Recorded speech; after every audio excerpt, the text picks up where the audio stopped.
Yo, we got a call-in show. Trying to see how you guys feel. Pile in here. I will be prepared for a really long conversation. And that's what we're going to do. Get in here.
Oh, what's going on now?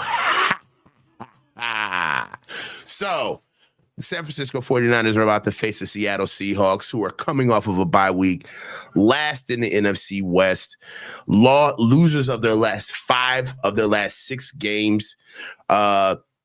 And this is a team that we should be able to handle. Right now, they've got a couple of guys that are going to be out that we won't see, that we saw in the first time that we faced them in August 10th, where the 49ers won that game. We also are going to have some guys that will not be there since the last time that we played them. Right about now, this is a team that's a little bit in flux. They have a new coach and Brian McDonald, who necessarily isn't doing so well. At first, they started off pretty hot, 3-0. But since then, it's been tough sledding. Right now, you got to understand exactly what the Niners are going to be able to do against the Seattle Seahawks, especially with being able to see what type of team we're going to see. Right about now, as far as what they've done offensively with their offensive coordinator, Brian Grubb, he's more of a 70% pass versus 30% run offensive coordinator. That's what we've seen out of the Seattle Seahawks. For case in point, the last time we saw them, Geno Smith threw the ball 58 times. We're going to be looking for any type of difference that we'll see from them coming into this game. One thing that I will say is that they're going to run the ball a little bit more. They've gotten Stone Forsythe out of there and actually gotten one of their starting tackles in. I believe that that's going to be a big upgrade for them moving along with Abraham Lucas. One thing about Abraham Lucas coming in is that he hasn't done much, but he's way better than Stone Forsythe, which they had at right tackle last game that they played. But one reason why I wanted to bring up the tackles is because one thing that they do have, Stone Forsythe was somebody that really hurt them, but their left tackle in Charles Cross is a dog, okay? 6'5", 300 pounds, first-round selection for the Seattle Seahawks. He's been class personified by PFF rankings all year long. His overall offensive grade is 84.6. Pass blocking grade is 80.4. Run blocking grade is 82.9. And the only reason why I bring that up is Nick Bosa. I mean, I love Nick. But Nick had a tough game last week. And I watched the film. I usually do. If you guys notice, I usually do offensive line film. I don't like to get out and just, start shooting from the hip about things that I don't granularly know. But with the film that I saw with the 49ers on defense that I did not air, suffice it to say, Nick Bosa pretty much has had the worst game of his career against the Tampa Bay Bucks. I mean, before Tristan Wirfs left, he was beating Nick Bosa like a drum, and there was nothing you could do about it. I'm talking about throwing him around on the field. And it didn't get better as the game progressed. One thing we will be able to see is that, the interior defensive line should fare well against them, ours. That is the Seattle Seahawks recently had their starting center retire in the middle of the season. So they're down to Olsen Alutuwatimi, a fifth round center that they picked up out of Michigan last year. So we should be able to find some pay dirt in the middle. Also, that's sitting them next to, in my opinion, one of the worst guards in our division in Anthony Bradford at right guard. So there's some vulnerability in the offense. They get back some tackles, but they lose a center and they still had that bad guard.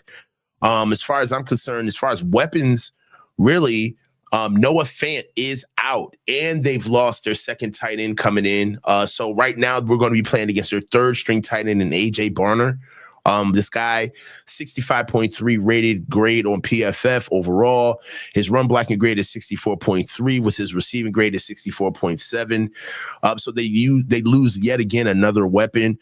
One weapon on offense outside of Geno Smith, if you want to call that a weapon, is Jackson Smith-Njigba. For me, that's the guy that we have to pay attention to on offense outside of the two running backs that they have in Zach Charbonnet and Kenneth Walker III. But Jackson Smith-Njigba actually caused a lot of problems for us the last time we saw him. In my opinion, he's one of the best slots in the league. At 6 foot, 200 pounds, this kid is a burner. He will get open. And he gets stronger as the game goes on. So that's somebody who I definitely would have to look out for offensively for the Seattle Seahawks. Now, kicking over the defense really quickly. The most important thing that I'd like to talk about is just some weaknesses that definitely haven't been pointed out and some strengths that they have, right? There are some of all parts. They have no cohesiveness, but they do have dogs. So one thing I'll talk about is their safeties. Their safety tandem is something that I love. Julian Love, 76.9 defensive grade out of PFF. Not that really good in the run game, but he's a dog in coverage, 71.4. And he's not necessarily physical in the run game, but he definitely is in the right places at all times in the run game. And Kobe Bryant, their other safety. That's another guy that we're going to have to look out for. Now, as far as their corners are concerned, Rick Woolen is a shell of himself. He's kind of soft to me.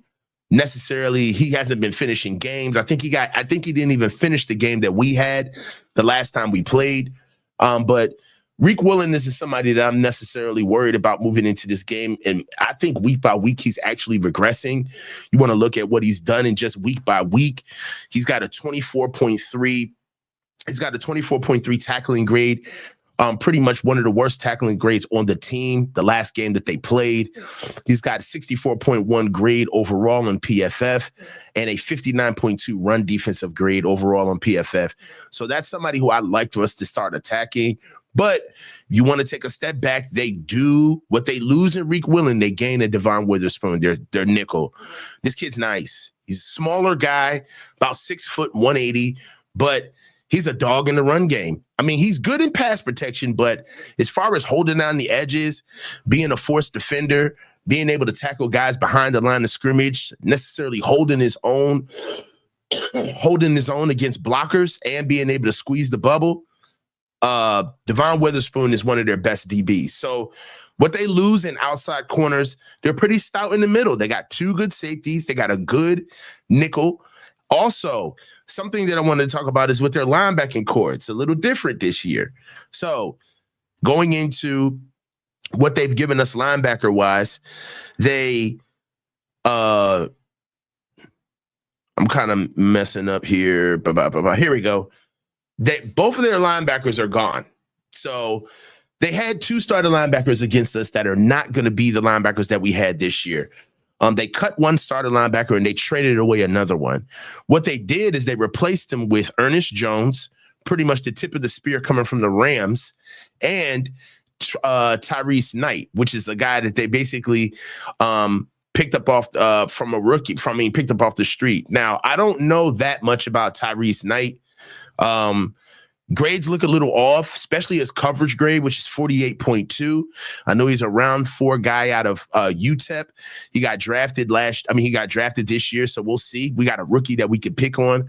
But really, The story is Ernest Jones. Ernest Jones was basically supposed to be the guy with the Rams. If you guys looked at a couple of the reports from Aaron Donald, that was the guy who Aaron Donald bequeathed the defense to once he left. He said, hey, you got it.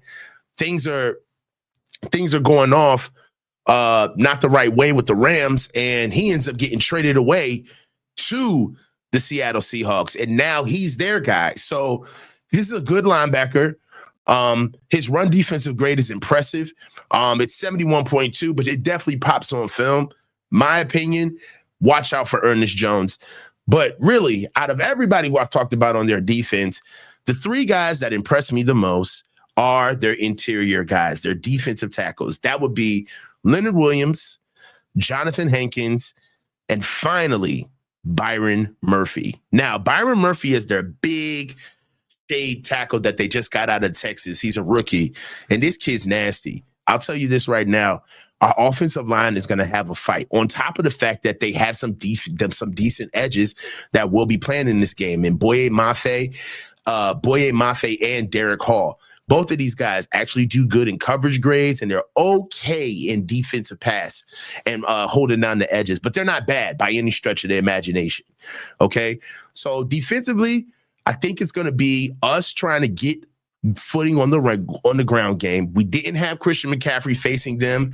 They didn't have Byron Murphy. They definitely didn't have Ernest Jones at linebacker. Reek Woolen left the game early the last time we played them, and Tyrese Knight is another guy that we haven't seen on defense with these guys. So for me, I think that this is going to be a good game. We should control this game. These guys have lost the last 5 of their last 6 games, but they're coming off of a bye week. I think the Niners face the next 6 opponents out of our last 9. I think, out of our last 8 opponents, I think the Niners face like maybe 6 teams that are coming off of a bye week. So we're going to have a lot of reasons to be amped, and so are the Seattle Seahawks. They understand that if they don't win this game, essentially their defense is their season is all but over. So this is the one that they really need to go out and go grab. They're 29th in rushing attempts, and they're 29th in the league for rushing attempts, and Geno's been sacked 28 times. So for me, these guys they don't really have an identity. They're a sum of all parts. Really, they haven't found any cohesiveness. And this is a team that they've got dogs littered around, right, on that team, but they're not a team yet. And I think that we should show and prove against them. So, Callie, we're about to throw you up here, about to get this call-in show going. The link is pinned in the chat. Click on the link. Come on in here so we can have a conversation. Callie, what's good, bro? What's going on, Coach? You my guy, yo. Hey, man. I always appreciate you coming on, man. Hey, y'all, smash the like button. Congratulations on the 10K. Y'all know what I mean? Like, You come see on, me, man. cuz? You see us? Look at Hey, us. man. Look at Salute, us. bro. They done fucked Salute. up. Salute. They done let some Hey, real ones get 10K, dog. It's a wrap. hello. Hey, you hit that A gap, and when you hit it hard. Hey, I'm telling you, they don't. Hey, you know what? Goodfellas, when Joe Pesci finally gets made, and they tell him, he Uh-huh. say, "Hey, they're gonna make him." He said, "Oh, we finally got him now. It's over. They're We in gonna there, make Coach. this." Hey, congratulations, though. Seriously, all the hard work you put in, the time that you've invested to break the film down. I still believe they need to give you a call. It's a travesty they haven't, but it's all good. We digress. I gotta give you a little. Last week, what happened, man? I thought it was supposed to be a blowout. It turned out to be a. It turned out to Okay. be a close game. Okay. We can talk about it. So so what you want to know? You think that it was too close for comfort? Way too close for comfort, man. Me and my little one was stressing. Hey, man. Okay, so they have to figure out a way how to put more backs on the field. And not more backs from a standpoint of, well, yes, more backs from the standpoint of CMC needs it. Yeah, see, I was about to double talk. They need to put more backs on the field because CMC is not 100%. Let me ask you this. I shouldn't have done that. And I want everyone watching in the chat. Is CMC 100%? What did you see? What did you see from No, hey, CMC? I'll even double down. You people might not like me for this. Trade CMC, Debo, and your boy Bosa and get a king's ransom, because what we have with JP and Isaac Guerrero are enough to get us where we need to go, especially with the king's ransom that we would get back. Hopefully, we use that to get some offensive line and then establish somebody else for Moody, because God bless everything. It's unfortunate, but Yeah, just it's from a crazy. fans perspective, that he's not what he was. Like, he didn't really. So to Yeah. go back to your original, yeah, C-Mac isn't 100%. He's kind of slow. I'm just gonna be real with you. What I saw from Isaac, I was like, man, Isaac would have burned him. Yeah. Are we holding on to the names? I mean, look, I'll tell you this. One thing, let's all right. So I love your thought process, but we got to draw some syntax between the narrative and reality, right? So if we just go all narrative, if nobody's holding us accountable with saying, well, that's not even realistic in the, you know what I mean? That's not even realistic in the real world, bro. Like, the conversation is pretty much null and void. So being able to trade Nick Bosa, Christian McCaffrey, and who's the other guy you said? It hurts me to say this because my son was born on the 19th. Debo, he did. What Oh, are we your son's doing? birthday's on the 19th? Yeah. My birthday's coming up on the 19th. That's what's up. Hey, man, I knew I liked you. I knew I Nah, man. liked you. 19th, dog. Come on, dog. So look, no, I'm gonna tell you, I don't think that would happen. Nobody would take the money, bro. These guys are highly paid. I mean, for two of them are ridiculously paid. CMC's the highest paid running back in the NFL by far. It's not even close. And Nick Bosa makes to the tune of, I think, 31 a year, 32. So that's quarterback money, right? So you would have to take a team that maybe the Commanders would do it. Like, they want like a tip of the spear guy, but I don't think Nick Bosa is that guy anymore, especially with the injuries that seem to be creeping up annually with him. We already know what CMC is. We literally just had the question asking if he's back 100%. And Deebo Samuel is just a dwindling player, in my opinion. He's still good for, he's still a solid NFL player, but he's nowhere near like, a first guy off the bus dude. Like, we pay him what he wants. We give him the ball. Like, all of like the cachet that he got earlier on in his career, I feel like that's done. So I hate to put it to you, but we're a little name rich right now. Like, we got names, but is there anything really behind those names? Not at all. Not at all. We're paying way too much for these position players, and we're not getting back what we're putting in. This is a bad investment. I know some fans don't want to hear this, but it is what it is. People got to wake up. Mm-hmm. Yeah, there's not a lot behind the names. And in my opinion, a Christian McCaffrey's name holds a lot more weight 6 months ago than it does today. And the rest of the league sees this, especially with Nick Bosa. And like I said, man, go back and watch the game. Nick Bosa did not have a good game last week. I know we had some certain plays. I had a couple of moments during my live stream where I was like snapping, like the whole stiff arm situation where he was running Baker out of the the play at the end of I think that was a fourth down that Baker ended up converting, actually. And I know there's like funny plays like that, but I'm talking about like routine stuff, like stuff that you expect him to do at a high level because of how much money we're paying him. And he's not getting it done. The same thing with Kyle Juszczyk. Kyle Juszczyk had a really bad game last week. Weak at the point of attack, sometimes a little confused on finding players, and that's supposed to be his calling card. He's the Harvard guy. So for me, I can look at I guess the main point that I'm trying to make is that I can watch film and watch a Isaac Guerrero or a Dominic Pooney or a Colton McKivitz, right? Or a Kevin Givens or an Aaron Banks. I can watch these guys and say, hey man, you messed up here and let's live the fight another day, and hey, let's coach it up, let's develop them. But what do you say when you see the highest paid fullback in the game whiffing on blocks and falling on his ass, right? What do you say to Deebo Samuel when you see him running routes and you see he cannot get open, right?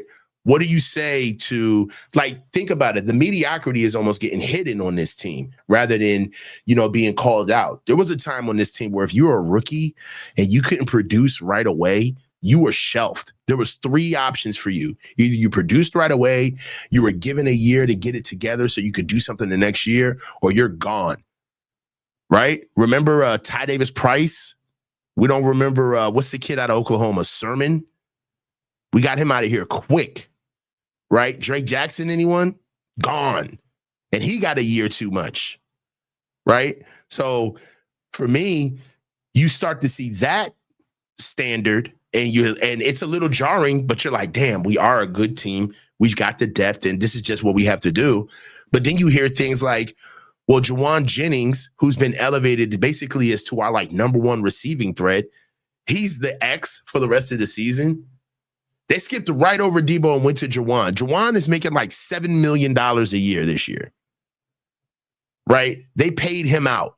So Juwan got his big time money for what he does.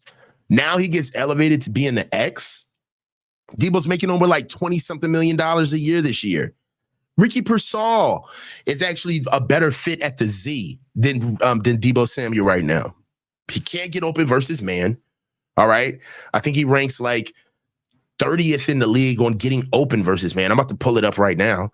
But you look at basically what these guys are doing, and you're saying to yourself, as the season goes on, there are no assets to be held with moving on from these guys.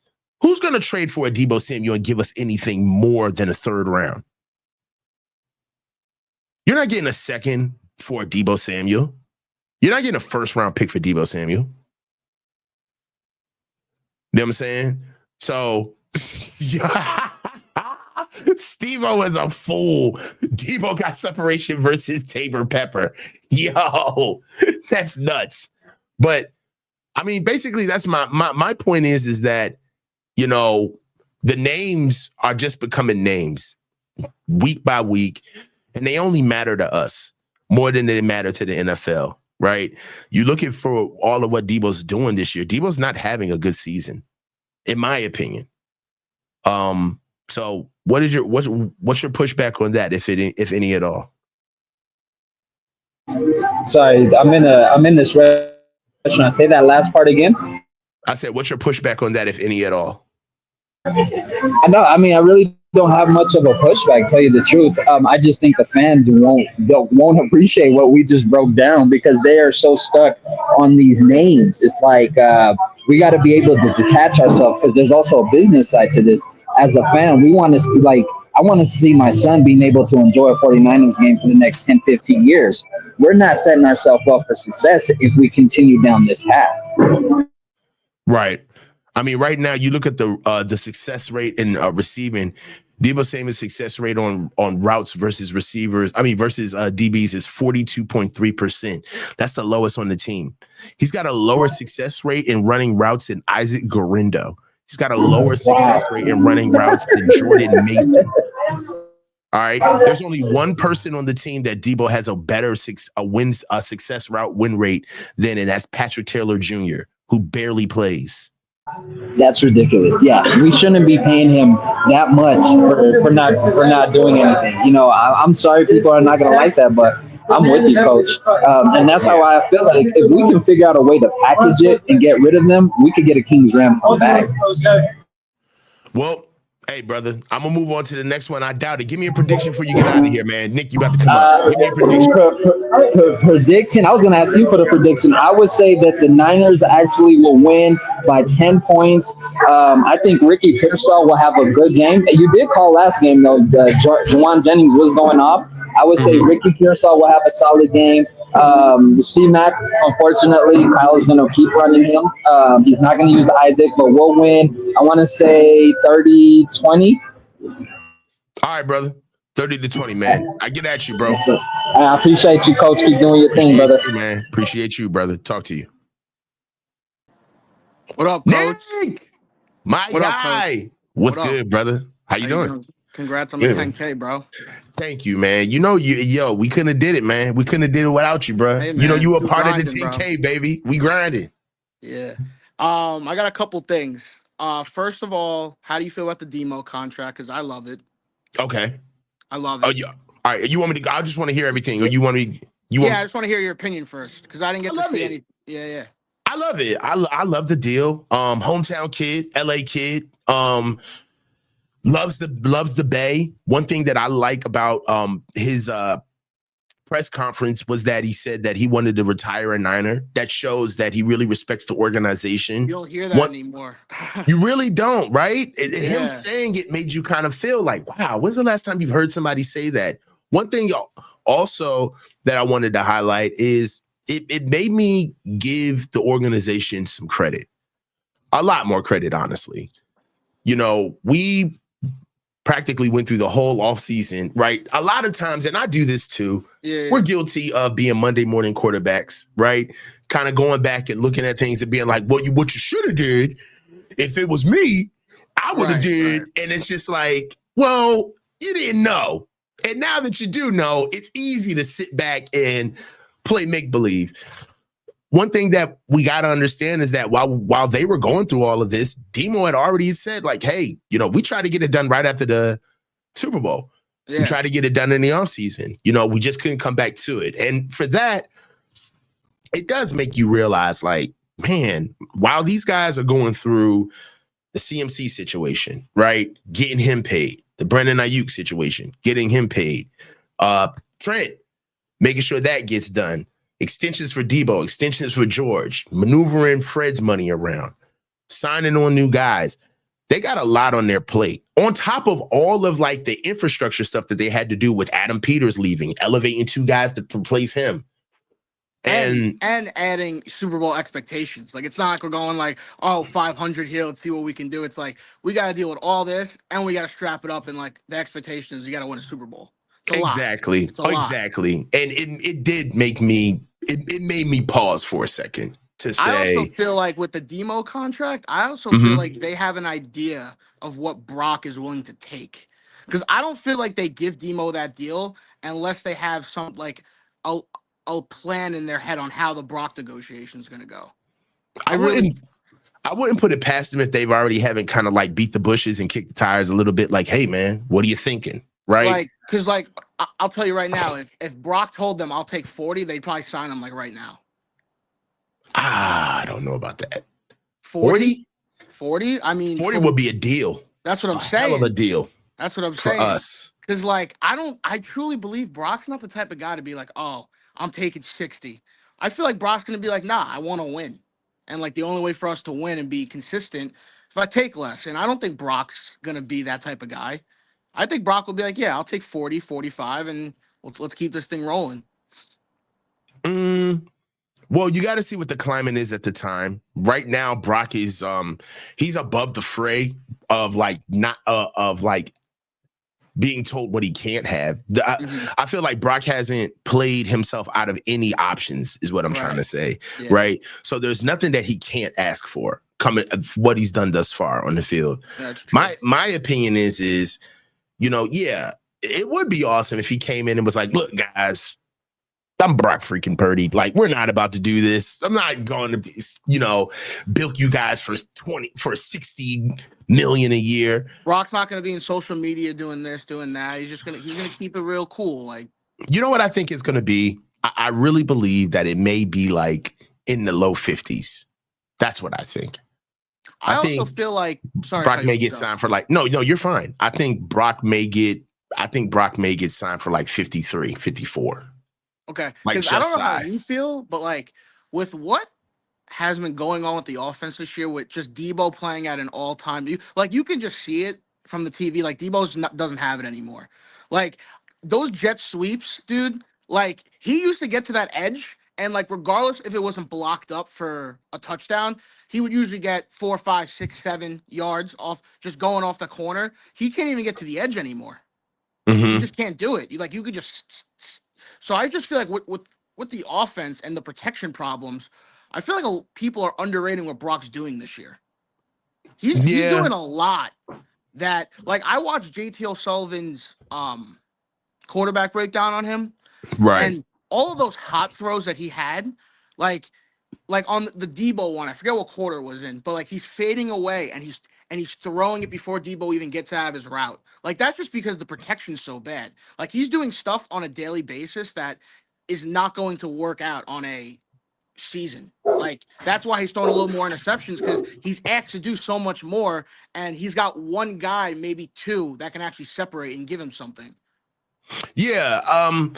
But right now, I think that there is a little bit of Kyle trying to elevate the offense through Brock's arm, and Brock necessarily trying to figure out what that looks like in real time. We talk about this all the time. It's a narrative or a take that I feel like we'll never really know the true answer until all of this is over. And the question is how much of the offense is Kyle going to give to Brock? Right? That's what it is. We know that traditionally, for teams to succeed, the next level of maturity for an offense this is okay. So put it like this. This is what helps a team when you do it traditionally. And this is what hurts a team when you do it our way. All right. So let's do a little bit of exercise. Yeah. When you have a team that actually gets to grow into the offense, it's almost like having a kid. You got any kids? No. All right. So you got a dog? I got nieces and nephews and all that. All right. Okay. Yeah. So it's like when the dog, I'll keep it to pets. So when you get a puppy, you got to be 24/7 on the puppy. All right. It's going to get into everything. It's going to eat everything. It's going to chew everything up. It's going to run into traffic if you don't have the leash on it. It's going to jump out of the shopping cart if you don't hold it down. It's going to throw up. It's going to pee and poop everywhere. It's a baby, right? You have to watch literally every step of the way. But if you train them right, you socialize them, you put him in, you're stern with him and use discipline. You train him every day. When he gets to 1-2 years old, he's much more of a joy to have, because 70% of all your time with him isn't rearing him, isn't making sure that he does the right things. It's, man, we can go out in public and he's trained. We can go out and go play. We can go out and go hunt or go fish or do anything that we need to with the dog because we trained him. And all of that time and effort that I used to put into the dog to make sure that the dog has structure, now that's trust. Now I don't have to waste all of my time and we can actually be productive, right? So put that into what we're doing with our offense and what Kyle does with the offense. How much time does he waste literally having to call in each play in, play out, making sure that he puts his own audibles on it, making sure that guys are in the perfect place every play? That's literally his job. But guess what else isn't happening when that's going on? There's no conversation. Brock's not coming back and telling him, hey, we got to change this. This guy's hurt. We're going to start running this. I got a set of 10 plays that I really like. Let's run this, right? Yeah. One thing that I would love to hear, and I don't think we ever have, is, I doubt that Brock comes to the sideline and it's automatically, what do you like? What don't you like? What's working out there and what's not working out there. Like, we're at the behest of Brock. And the reason why you get to that type of conversation, which is so much better football to play, is that there's trust. Yeah. You got maturity. There's equity there's equity that Brock has earned, right, to Kyle. And the conversation helps everyone because now Brock can actually go do his job. And then we don't have little things happening where, if this is one thing that kills me. Let me hear it. If Kyle is such a genius, how come we don't see the ingenuity in real time? It's like everything's always what he prepared. But if we got a genius on the coach, dude, I come from the days of Bobby Bowden, okay? When Coach Bowden will be on the sidelines, not touching anything. Mickey Andrews is going off in the corner. They got the OC up in the booth going in the corner. But when the game got tight and when the game needed to be won, Coach Bowden Fuck the bullshit. Give me the headset. You running this. Yeah. You're running this. He do it on defense. He do it on offense. He do it on special teams where he would take over. Where, hey, I get that this is your job. And I don't care how this looks on television right now. I'm the one who has to speak to the media after this shit. So we're going to do it. When the defense is reeling, what is Kyle doing? When special teams when we got to have a gotta have it now play where we know that if we do this, this won't screw up. Where is Kyle? Right. So that's what throws me off when I watch us play. That's fair, though. That's You've got way too much energy wrapped up in one element of our game plan. And if you would just give a little bit more trust and growth, then I would lend you to go do other things that actually hurt us during games. So I just like to see a maturation process. I think that the question that Grant asked Kyle, I think yesterday, about, hey, is there an opportunity or are there things built into the offense where Brock has the autonomy to do things like off script in the now? And Kyle was really upset with the question, but the facts is that you heard it in his answer. What did he say? I'm going to find that and pump sound into it. What did he say? He gave him the question, and then Kyle responds with, well, there's already a couple of options built into the offense already that he can pick from, and we give him those options. Kyle, that's not what he asked you. He didn't ask you what options you give him. He asked you, does he have the option to change this? It's not, you see what I'm saying? You see, it's good media training. You see what I'm saying? Like, you see how he switched that, where he's like, oh yeah, well, he's got tons of options. We give him every option he needs. It's like, no. That's not what he asked you. That's not what he asked you. Can he change the play at the line of scrimmage?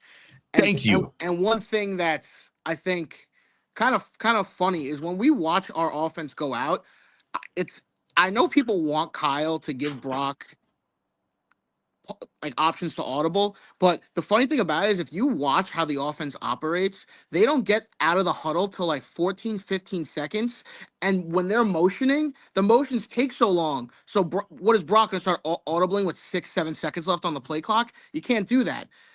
They have to shrink their play calls in general if you want to see him audible, because I guarantee you, coach, watch on Sunday and just keep this in your head. Every time on a big play or first, second down, anytime, the play clock's always 13 or 14 seconds before they even start motioning. That's just what they do. And so when you start motioning, it's not like Brock will be like, no, stop, go back, rerun it. This guy's coming. So it's like, it's tough because they always have 1 or 2 or 3 guys motioning every play. So just to get set up, it takes a while. So I don't know really what the answer is to be honest with you. Yeah, and I want to answer this, Steve-O. So Steve-O says, dude, Grant has already asked Kyle multiple times and asked Purdy and wrote about it months ago. Audibles don't win you games. That's why Kyle said, I'm not going to give you the right quote. We're trying to win games here. All right, so look, it's not about, what is he saying, like a gamesmanship type of answer? Yeah, and it's like that was my thing. It's like, number one, it's Grant, and this isn't Grant. This is journalism, okay? Yeah. Listen, as a journalist, I'm from New York. Grant's the only guy in the media that actually like does his thing. Listen, I'm a big Yankee fan. Go ahead, Nick. The questions that Aaron Boone had to get answer after the World Series game 1 when whatever shit happened. But like Kyle would like throw a hissy fit if that was his media questions. Aaron Boone gets drilled for like 15-20 minutes, like hard questions, and like if you don't answer it, they're like, "That's not what I asked you. This is how I asked you it. Can you answer it, please?" Like besides Grant, no one really gives it to him, and Grant's still very respectful when he does it. It's just Grant sticks out like a sore thumb because no one else does it. That's just what it comes down to. And I'm gonna tell you a dirty little secret, man. Well, I'm gonna tell everybody. Kyle and his father, they came out of Denver, which was a very like how can I say, favorable audience, if you will, right? Patience too, a lot of patience out there in Colorado, right? And I'm in DC, okay, where sports does not run the daily news here. right? Sports is a part of the news here, right? Here, it's So all over. exactly. WFAN is still like a big radio station. Radio Exactly. But stations on even in New ESPN. York, I don't give a fuck what the Giants are doing. That's not bumping the New York Stock Exchange. No, right. yeah. I don't care. You see what I'm saying? Like we're in areas where sports is not the biggest heavy hitter in the area. And dude, when the Shanahans came out here to DC, they were on their heels, especially Mike Shanahan, with how unimpressed the DC media was with him. Like they were not impressed. And it was all about regular media services rendered. What are you doing now? Like, I understand your resume and I get what you come with, but motherfucker, we're losing today. So what's going on now? And one of the reasons why I know that the Shanahans have like a real ire for Washington is because Washington did what it took Denver maybe 3 to 4 years too long to do. And that's can Mike's ass immediately and get rid of him. And he doesn't do well with media that isn't necessarily impressed by his cachet. And that's going to make you bridge the gap to explain. Because the thing about it is that people can look at the question that Grant asked and say, you know, you didn't ask it correctly. There were some gaps where he necessarily wasn't as clear as he could have been. But what strikes out even more is the fact that if the question was so bad, then how come Kyle didn't have the professionalism sit there and at least let the question get asked in its entirety before he starts shifting, smiling, looking off to the side, scoffing, and then basically flipping off this question as if it's not right anyway. For me, it was just an unprofessional look, and only in that media environment could that survive. Right. And like at least when John Lynch talks, at least when he doesn't want to answer a question, he does it like, oh, that was a really good question. Well, you know, this is the way we handle these. You know, at least he gives you like a professional answer, even though if he doesn't answer it, you're like, all right, at least he acknowledged what I was trying to ask, but didn't answer it. But all right, fine. Kyle's just like, yeah, no, we're not even talking about that. Next question, please. Like, yeah. And I'm gonna tell you, like, he's not. There's just some media markets that would not stand for that. Yeah, they wouldn't. Sure. They would attack that right away. And he's not lucky, but it's advantageous for him to be in this media market because if Kyle was on the East Coast, if Kyle was in DC, if Kyle was in New York, how do you? Because I always think about this because like I actually have sympathy for Sirianni when it comes to this. Kyle would last like a week being the Eagles head coach. Oh my God, Philly. That's what I'm saying. It's over, bro. Where they get to go up to, they get to go to the NovaCare facility. The fans are literally standing outside of the NovaCare facility, like the Jets. Like, so I'm gonna tell you this right now. It's the media does a really good job. Like even after we lost, I think we lost to. Who'd we lose to? We lost to the Arizona Cardinals. I think that was Ricky Pearsall's first game back. And no, he came back in the Chiefs game, I believe. The Chiefs game. We lost to the Chiefs. Yeah. Right. Ricky Pearsall's first game back, and they stuck Ricky Pearsall up there. And, you know, God love him. They talked about... It's the same thing they did with Fred after they traded Trey Lance. It's the same thing. Yes. And but I'll tell you this. Like, Fred was a captain and, like, that dude. Like, I felt bad for Ricky. Ricky's got to go answer all these questions. It's like, yeah, it's just my first day on the job. I mean, I don't know really... Yes. Is this where I go for media? Is this where the podium is? Like, I don't. Hey, bro, you know that would not happen back at home. No, that would not. No. There'd be no way. Like if they put Ricky Pearsall up, they would ask him like maybe 2 questions. Like it would be like, all right, yeah, good to see you, Ricky. Where's Kyle? If Aaron Judge struck out 4 times and they send out like Oswaldo Cabrera, bench guy. They're like, oh, Oswaldo, nice to see you. Can you send out Aaron, though? Like, they would ask for him. Yes. They would ask for him. They would say, you guys are wasting our time. Bring out the guy who we want to bring out, Kyle. And also in New York and those big media, it's also way more intimidating because they got like 25, 30 reporters there that would be like, come on. Like, what are we doing, bro? Here? Yeah, man. I mean, they're playing the game on Ricky, bro. I mean, and you could tell. That's why whenever a tough question is asked, you can see the response. It's like, it's not, I don't like the question. It's I'm frustrated you asked it. Like almost like you don't get it. You're like, what? You don't get with the program here. We don't do that here. So, yeah. Also, yeah, man. One more thing. Mm-hmm. I think it's pretty crazy to look at our defense now and think that our secondary is like the best part of it now. Isn't that crazy to think about how far we've come as a Hold on, say defense? that again. I said, isn't it crazy to think as a defense we've come so far that our secondary is the best part of our team now? I got a pushback for you. Okay, let me hear it. Our offensive line is the best unit on our team. Offensive line? Yep. Really? Why do you say that? Well, we got guys. Obviously, like Trent and Pooney speak for themselves. They've been, but right. What have you seen? Because I know you do the breakdowns, and Mm-hmm. you know the offensive line position. What have you seen from McKivitz, Brendel, and Banks to really? Well, it's not individually. They are who they are. Oh, so you're right? saying as a collective unit? I got as a collective unit, right? We are a really good unit. If you just look at what we've done, we've paced out a rookie to have one of the best games of the season in Isaac Orindo. We have one of the best runners per carry in the league in Jordan Mason. Okay. And we're pacing out Christian McCaffrey, who's coming off of the injury, who stayed upright, had a good day on the ground, seemingly. But he's getting better. For me, I think that we're one of the best protected offensive lines in the league as far as pass protection is concerned.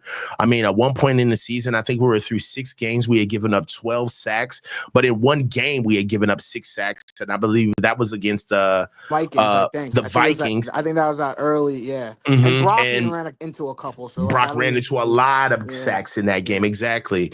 Trent Williams is getting better week by week, but so is Dominic Pooney and Colton McKivitz. They're getting stronger hands. I like the way they're finishing blocks in the run game. I think we talked about this a couple weeks ago, how much, like, obviously Pooney's been awesome, but how much better McKivitz is going to get because of Pooney. Yeah. But you know what's changed because of that now? You know what's changed? I really believe that to be something to be true, but I think that they're getting each other better now.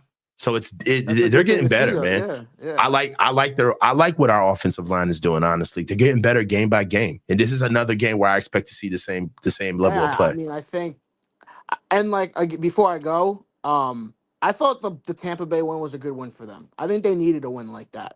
Because for how many times have we seen them in a game like that, and they always lose that game? Always. Yeah. Like, they need to close out. For them, they were like, all right, because like I bet you on the sideline when like Baker made that throw on 4th down, they were like, oh shit, here we go again. We're gonna blow it, and we're gonna have to deal with it. But when they came down and won the game, I think they were like, all right. I think that game centered them. Like, all right, we can definitely do this. Like we got Seattle, and before I go, Coach, again, congrats on 10K. Thank you, I don't brother. think enough people are talking about that Green Bay game. That's a big game. Because it's a game. It's a game that we need. But if you don't win the division, you're going to need that game. That's my point. Well, I think you're saying that because you already, when people say the Green Bay game, I think they're saying that because they're already expecting us to lose the Detroit game, because that's about the same stakes. That's right. True. That's true. So, I'm just saying it more because that's a great point. I'm just saying Green Bay over Detroit more because I just think Detroit's going to win that division. So that would mean Green Bay's going to be in that 6-7 spot probably. So if you beat them and we have the same record, you obviously get in the playoffs if we don't win the division before Green Bay. That's the only reason why I say the Green Bay game is more important, because I don't even think we're going to be ever close to Detroit for that game even to matter when it comes down to it. Definitely. So, all right, hey, give me a prediction before we get me out of here. I got to get Hollywood up here. Jamal's been doing this thing and Warren. I got 34-20. I think this is a game, all 3 phases. We're going to actually be shocked. We're going to be like, oh shit, this is them. I think they're going to pull together. I love it. Yeah. I'll be here. Be here tomorrow, man. You going to be stopping in for the live watch, bro? Yeah, for sure. Stop through, bro. I'll be hollering at you, bro. All right, Coach. All right, brother. Later, bro. Talk to you. Hollywood, what's good, brother? Hey, what's going on, Coach? What's going on? Man, you on the road? My man on the road. Oh yeah, man. I've been following you for a long time, man. Out here in Texas, man. I just clicked on my phone and I'm like, man, he live, man. I got to call in, man. That's my dog, man. How you doing, bro? Talk to me, man. Oh man, it's been seeing better days, man. I don't know what we're talking about, but that's a brief overview for me. You know what I'm saying? Been a diehard 49er fan my whole life. House full of Cowboy fans, so I'm diehard. You know what I mean? And they all women. I know they all women. Oh, women, men, our whole family. You know, I'm in Texas, so you already know how that go. Yeah. But I've seen a lot of teams, and okay. you know, with our team here, man, with Shanahan and what we building right here, we got to put up a shut up. I mean, ain't no more excuses. The offensive line is not the problem that we thought it was going to be. Actually, it's pretty decent.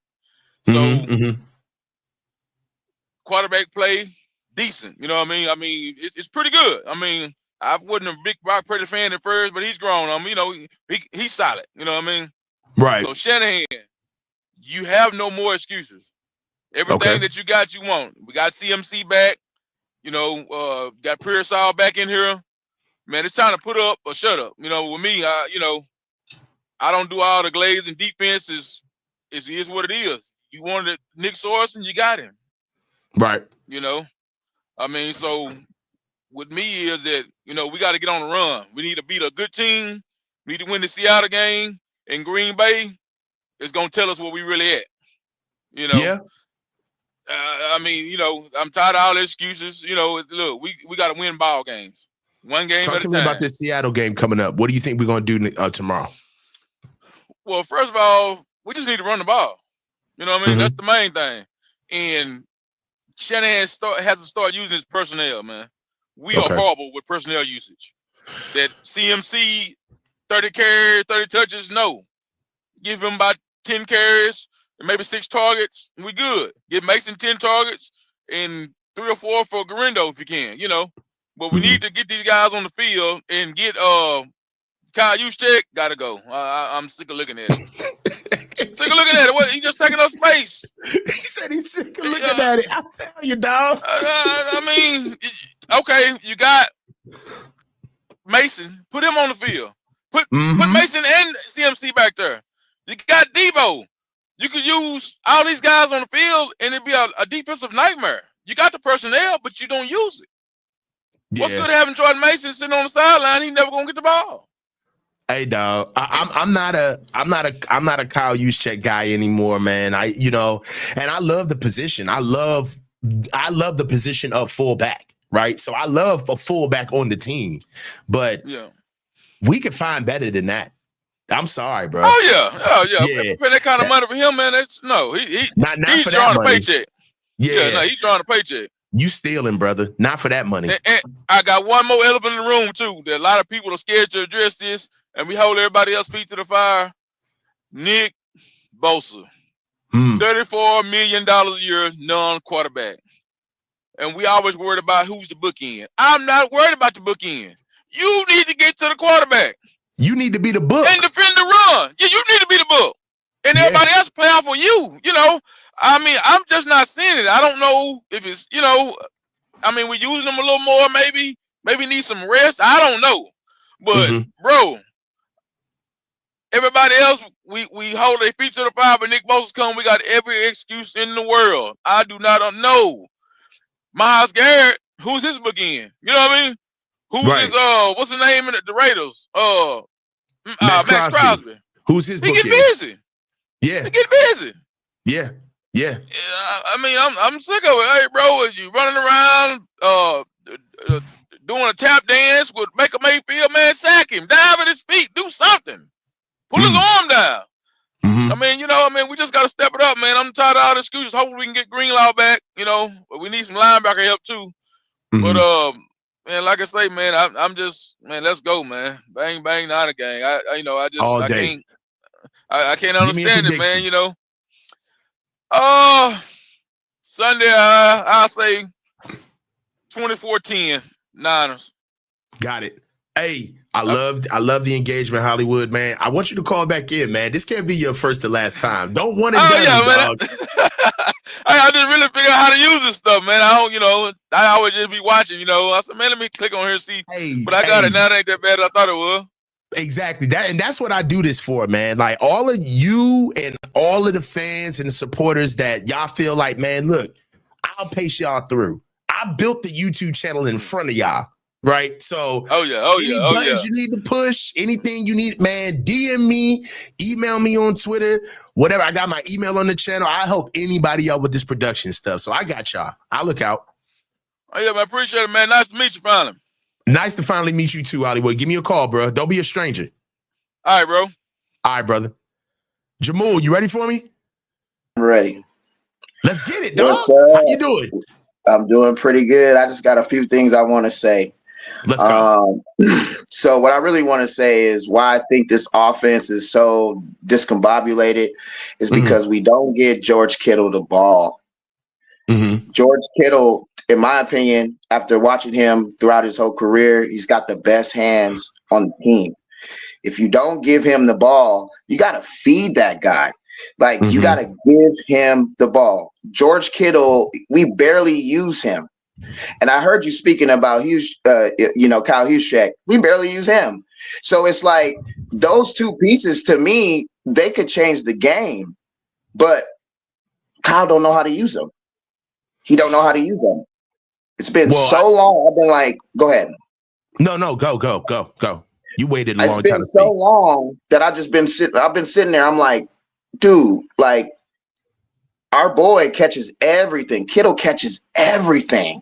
He's so productive when you use him, but they don't use him. And I feel like that's why they're struggling in the red zone. They're struggling in a lot of different places. To me, George Kittle is the key to the whole offense. I know people look at Christian McCaffrey, but he's second to none when it comes to that. What else did I want to speak about? It's a lot of different things that's bothering me about this team. And I'm just like, we just don't use our pieces right. We just don't. We don't know how to put the pieces together. And it's like, to me, George Kittle, and I'm going to keep pushing that. George Kittle, number 85, use him. Get him the ball. It's driving me insane every time I watch this offense. What do you think about that? Well, one thing right now is I'll tell you that George Kittle's efficiency ratings are completely off the charts that I'm looking at it now that you pointed him out. We start looking at his air yards that he's gotten from the yards that he's amassed over the season. He has over 445 air yards. He gets about 55.6 per game, which ranks him fourth in the league. His air target distance is average depth of target is 8.4 yards, which is fourth in the league out of all tight ends. Deep targets among tight ends is he's ranked fourth in the league. Red zone targets out of 15 red zone targets, he's gotten 13 out of those receptions, which makes him first as red zone targets in the league out of tight ends. I mean, right now, you cooking, bro. I'm sitting here looking at the rest of his games with what he's done efficiently as far as his receiving. Right now, George has done a really good job in his, hold on, I had it right in front of me. Where was it? His touchdowns. Hold on, here we go. Game log. There we go. So out of the receptions that he's had in his targets, the last time George Kittle was targeted over twice in the red zone, it hasn't happened all season. I mean, no, it's only happened one time in the season. It was against Arizona. He was targeted 6 times in the red zone, had 8 receptions for 12 targets and 1 touchdown. The last game that we had with Tampa Bay, he had 2 red zone targets out of 3 receptions and a TD. They do have to start using him more in the red zone. He's one of our most surefire catches. I mean, that catch that he had with Brock in the back corner of the end zone was nasty. But at the same time, one thing that I feel like we don't recognize about George's efficiency rate is that George does such a good job in the run game. While George isn't doing all this stuff in the pass game, he's helping our run game get off the ground. He's either attached to Colton McKivitz, helping out, or he's attached to Trent Williams, helping out on the edge, comboing up.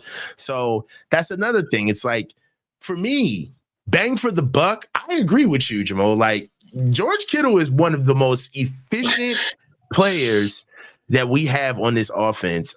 My thing right now is that I just feel like it can't be all him, because then we start seeing like tired George. He's not as young as he used to be. So, what he does give us, he's an incredibly efficient player, but I want him to play for the whole game.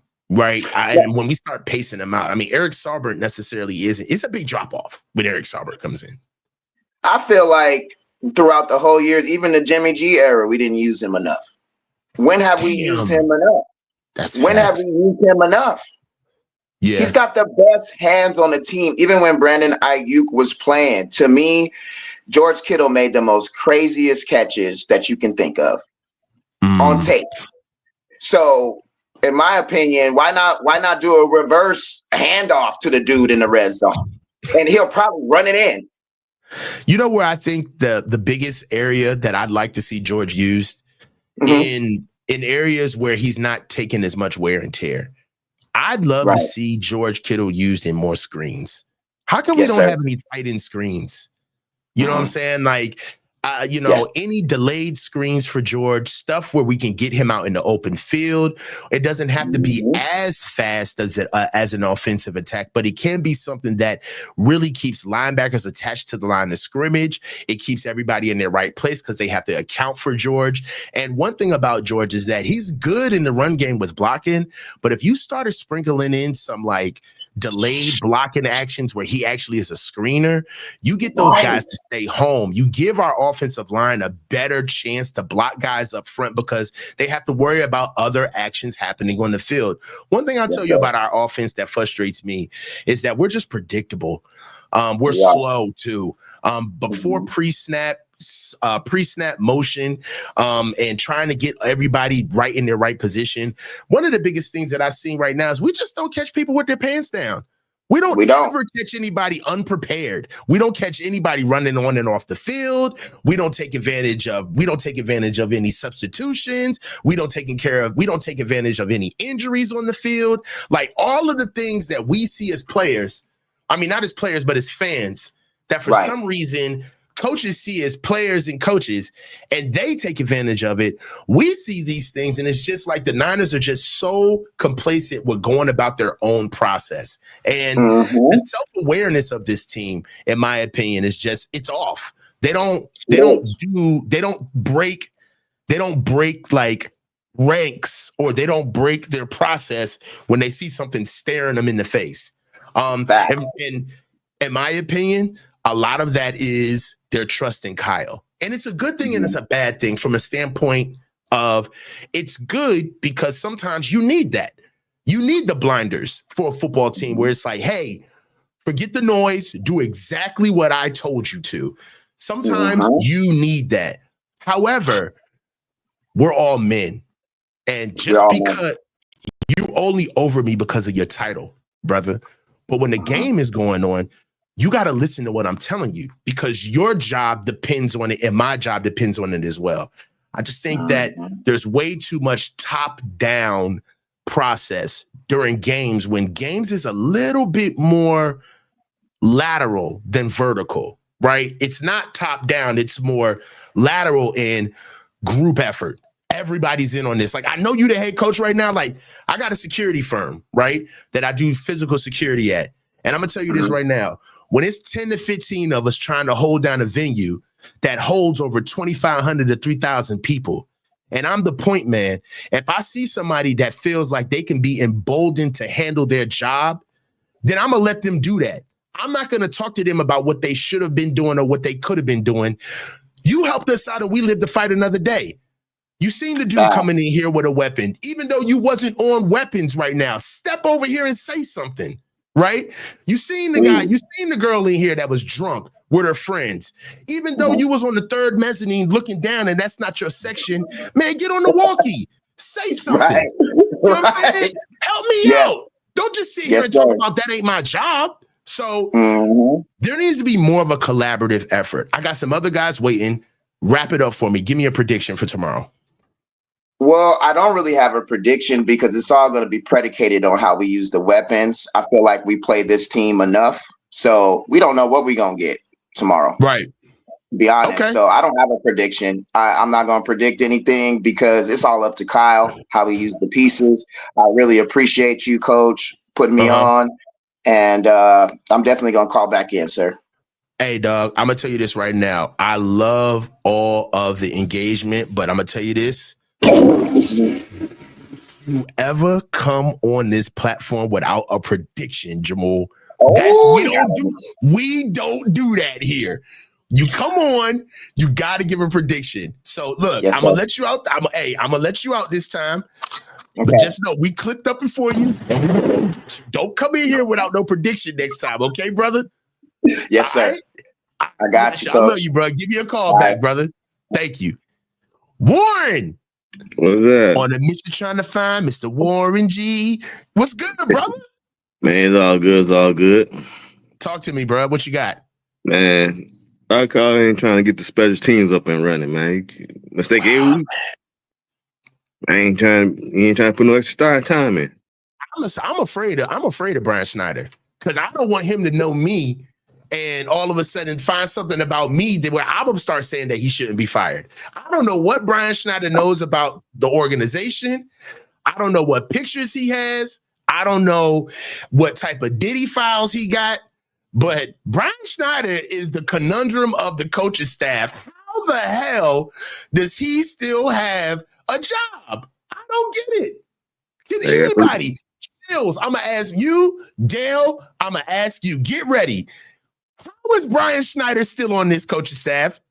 Can't find nobody else. I'm at a loss. I don't get it. Now, what we did, hold on. Not when we told Coach Wilkes that he wasn't good enough to coach on this coaching staff. Like, Brian Schneider is?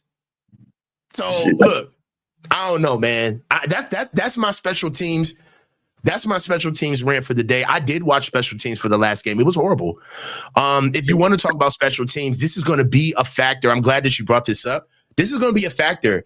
The Seahawks had third-ranked special teams in the NFL. The last time we saw them, we let it. Didn't we give up a kick for a return? I was there. Seahawks. I was at the game. Yeah. So listen, that's something that nobody wants to talk about. But don't look now. Special teams is not fixed. We missed 3 kicks. We missed 3 kicks last week.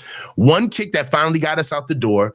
But this is a team that we beat last time with a special teams touchdown. So that could be something to bite us in the ass when we play them again. Yeah, man. People don't know. You got your offense, you got your defense. The third phase of the game is that special team. That shit goes south. The game going south with it too. That's a loss. Hell yeah. Give me a prediction, man. What do you think? Oh man, I'm thinking about 24, maybe 17, something like that. 24-17. It'll be close, but you know what I'm saying. This is a rivalry game. These birds have a head of a peanut. Oh, hey, look, man. I see that center just retired before they center just retired.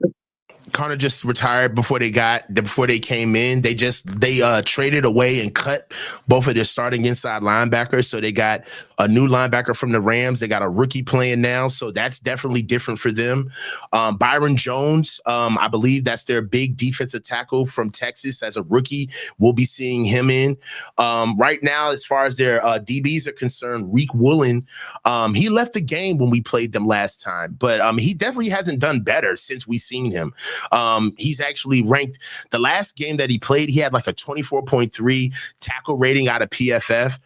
So right now for me, that linebacker, Ernest Jones coming in, Byron Murphy, Leonard Williams, that interior defensive line, that's going to be something that I want to see how we fare up against, because their defense is a little bit different than what we saw coming in. Also, Stone Forsythe, their right tackle, he's not going to be playing again this week. We're going to be picking up their new tackle that's coming in. Abraham Lucas is going to be coming into play at tackle. So we're not going to have like that easy turnstile of a player that we had at Stone Forsythe for Nick Bosa to get off. Also, I'll bring it up again. Nick Bosa did not have a good game against Tampa Bay. Tristan Wirfs was beating him like a drum before he got hurt, and it didn't get much better after that. I see you, Shills, and I want to hear you argue it when you come back up here. Shills is in here shaking his head, but I want to see why. And right now, Charles Cross is a dog at left tackle. So we're going to see what Nick Bosa is going to do coming up against it. You know what? Hey, hold on. Shills, what's up? What's up, Shills? Nothing good to say about Nick Bosa. Oh, okay. We'll be back. Hold on. So, yeah, because Shills was shaking his head. I was like, man, what you talking about, Shills? Yeah, don't get me wrong. I like Nick Bosa, but when he plays them elite tackles, he don't really do nothing. When he played in backup tackles, he that when you get a sack or two. But what year he try to get that on Alden Smith sack record? But he ain't never get that. He never get that. Close me out, man, because I want to get Shields and Dale up, and I know Max is waiting. All right. Shit, we're gonna win the game tomorrow. We should win. If we don't win, you remember call Snyder on his head on the platter tomorrow. That's the only way we won't win. A special team. Hey, it is what it is, brother. Hey, I love the call. Give me a call back, man. Talk to you, bro. Gotcha. All right, brother. Let's get it, Shields. All right, so for me, be very clear, there's 197 for the 49ers. That's Bryant Young. Don't talk to me about Nick Bosa. He's gone. Okay. All right. Okay, so that's the difference is it's 97. There's no Bosa on the back of this thing. It says Young. All right. So I'll give you the prediction up front. I'm going like 27-24. It's going to be, I think it's going to be a close game just because the Niners just aren't being very creative in their usage of the tools they have. And that's to set the, expectations for the season. I don't think the Niners, there's a solid chance the Niners don't make the playoffs.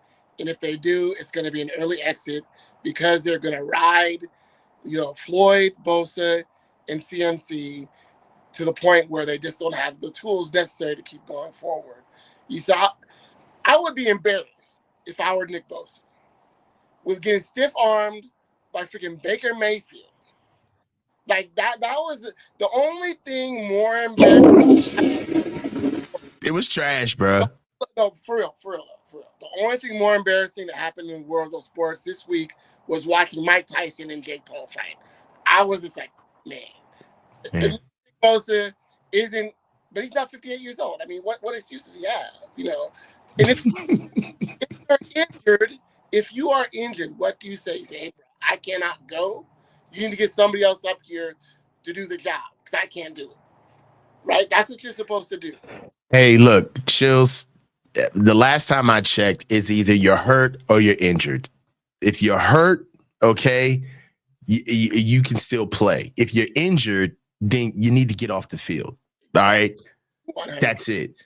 The best ability is availability. And you know that you're not going to get the Nick Bosa bump or the tax write-off, if you will, by being hurt.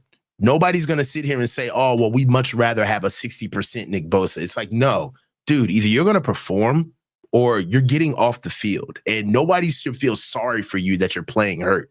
If you're too hurt to play, then don't play. So one thing that I will say for Nick Bosa, being hurt or injured, whichever one it is, they use him like on 80-some-odd% of the snaps against Tampa. That's like, it wasn't just him, it's also Floyd. It means they have no other edges to put in. They don't have no depth. Well, but see, this is the thing. They do have depth, but they're just not using the pieces they've got. Sam Okinawa? He's like a 5, right? Yeah, Sam Okinawa. You can kick somebody else out to a 5, slide Evan down to the nose, and run a different front. Get out of the wide 9 on a kick in order to give your guys a break. Okay. The pieces they've got. So it's like with Devondre Campbell. He has no business being in a 4-3, but he works very well in a 5-3. He works very well in a 5 front or a 3-4, something like that. Mm-hmm. You could have him down as an outside linebacker. That's where he's supposed to be. Out there, not trying to cover crazy amounts of field. Just give him a job he can do, and he does well. He got cut by Green Bay because they were going to a 4-3, and they knew he couldn't do it, but he can play in more like a 3-4, 5-3 type of front. He can do that job. Mm-hmm. So the fact that we have all this secondary, they're just not being creative at all. What is Staley doing? What is Staley doing if all we're seeing is this wide 9 basic bullshit that we're getting? There's no real creativity on defense. And this is another problem. There's no creativity on defense, no creativity on offense. We have a kid who he can bootleg all day. Why aren't we running any bootlegs? Why are we running any screens? We had correct me if I'm wrong. I could be wrong. Mm-hmm. one quick screen this entire season. Last game to Debo, it worked fantastic. Why aren't we doing that? Like, not, I mean, a quick slant, excuse me. Mm-hmm. We're just not using a piece that we got how they should be used. Every single other team that is running into injuries and they say, okay, well, how can we be creative? You look at the Bucks, they got nobody. So it's okay, well, what can we do with our tight ends? Look how that's that's a very good point. You look at what the Bucks had, the creativity that they showed on offense was kind of impressive. Like, they really beat us up with like one receiver, a tight end, and two running backs. That's really all they had. They didn't have much. And they did everything with those guys. They put them both on the field. They ran Rashad White out of the backfield. They ran him out of the slot. They ran Bucky Irving out of the backfield, out of the slot. They ran screens with them, inside runs, outside runs. They ran hurry up with Bucky Irving, knowing that he's the tougher runner. So they got us on our heels. They put Rashad Jones out in an I, and they put him in offset I, and they had us in traditional base defense. Then they threw him out at the slot and went empty on us, and they caught us with our pants down, right? It's like, I don't understand. And you know what? When I watched Tampa Bay's offense, when I watched them play against us, the main thing that I was saying to myself was, this is a team that doesn't care how they are seen doing their work. They're just trying to win. Like, that's the only way you can become a scrappy team like that, when it's like, who cares if Baker Mayfield's only thrown for 80 yards through the third quarter? We don't care. We're trying to win, right? Like, when in the middle of us being scared that we were about to give this game up, nobody was saying to themselves, Baker Mayfield's only thrown 100 yards. We're not going to lose this game. No, the numbers didn't matter. It was what was happening in the moment. And for me, I don't see that in our offense. I don't see that, hey, we'll let the numbers fall where they may later, but we're going to do literally everything we can to make sure all of the best players that we have are on the field. I think that Kyle Juszczyk is taking up space. I think Deebo Samuel's taking up space. I do. Jacob Cowing needs to get on the field. We got to get somebody who's going to get the ball. I hear you, Dale. Dale's in here disagreeing with my Deebo take. No. I disagree with your Cowing take. I don't trust that kid with the ball. We'll do it later. Oh, we'll do it. We'll do it. Okay, hold on a second. Mm-hmm. I trust Jacob Cowing at kickoff or a punt return or whatever on special teams. But that double move that he had was the sickest thing the 49ers have shown in their receiving core all year. He like broke that kid. He was wide open, and all the reason he didn't score a touchdown is the ball was a little off. That was it. All right, and I want you to pause. I'm gonna try something new right now. Dale, go against that point, because my man Shields just said that Jacob Cowing is showing opportunities on the field where I believe that Jacob Cowing should be getting inserted into the offense more. Go, Dale. You got the floor. All right, so here, how you are talking about using him, there's two different points that you've made on your show, and so is Larry and everybody else. They want to see him do the quick screens, supposed to be able. You cannot use that 185-pound kid playing that down the field, straight streak or go. Yes, but the come around the outside, no, I don't trust him with that ball in his hands, getting hit by linebackers. No, he's not big enough.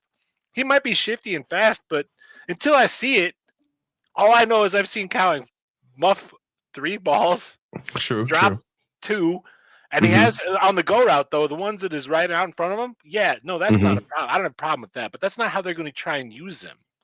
That's not, they're going to try and make him replace the glue factory. And this man sitting up here, Shields saying quick. There's nothing quick on this Niners, bro. There's nothing quick. We got nothing quick. We can't get on the field quick. We can't get off the field quick. We can't throw anything quick. We can't do nothing quick. Oh no! I was just talking about that one play. Just to go, yeah. Mm-hmm. That was the quickest thing the Niners had all year, and it was nice. I think they tried to run that same play with like 3 different people, and it would only work with Cowing, and Cowing looked really good on that. That's the type of thing I'm talking about Cowing doing. I don't believe in this whole new vogue of having these 150s, like 165, 185-pound guy. Like Edelman used to look tiny, and he was like 2 something. Like, these guys, they're gonna get hurt. All right, yeah. So this is why I push back against both of you.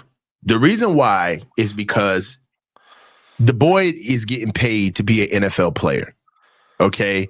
And not being big enough to do something just that rubs me the wrong way. Like you gotta, that's one. Two, if you ain't gonna be strong, you damn sure better be fast. All right. And if there's anybody that should know how to protect themselves in the league, it's small, shifty players. I think that that's on him more or less than us protecting him. He's a receiver. All right. That's two. Three, dude, we got to find a wrinkle. We have to find something on our offense that actually changes the tempo. I don't see anybody outside of him and Isaac Garindo being tempo changers on our offense, right? Even with Christian McCaffrey, when he gets on the field, his orbit is so big that the entire defense is predicated on whatever he's going to do, right? And then he's not even at 100%. Deebo Samuel is not getting open on traditional routes, especially versus man. You can cut that out, okay? And in my opinion, Juwan Jennings is being asked to do more than what his skill set really brings, but he's just too much of a dog to even realize it. He's got too much heart to even realize that he's not really an X. He's just a dog. He's going to go out there and play his hardest. He's really a slot. He's really a number two. The most embarrassing thing for me is the fact that we lost our number one receiver in Brandon Ayuk, and nobody even thought that Deebo was going to be the replacement. That was just a foregone conclusion. Nope, it can't be Deebo. We got to find somebody else. That to me is telling, honestly. So you got to put Jacob Cowing out there, in my opinion, guys. We need a spark.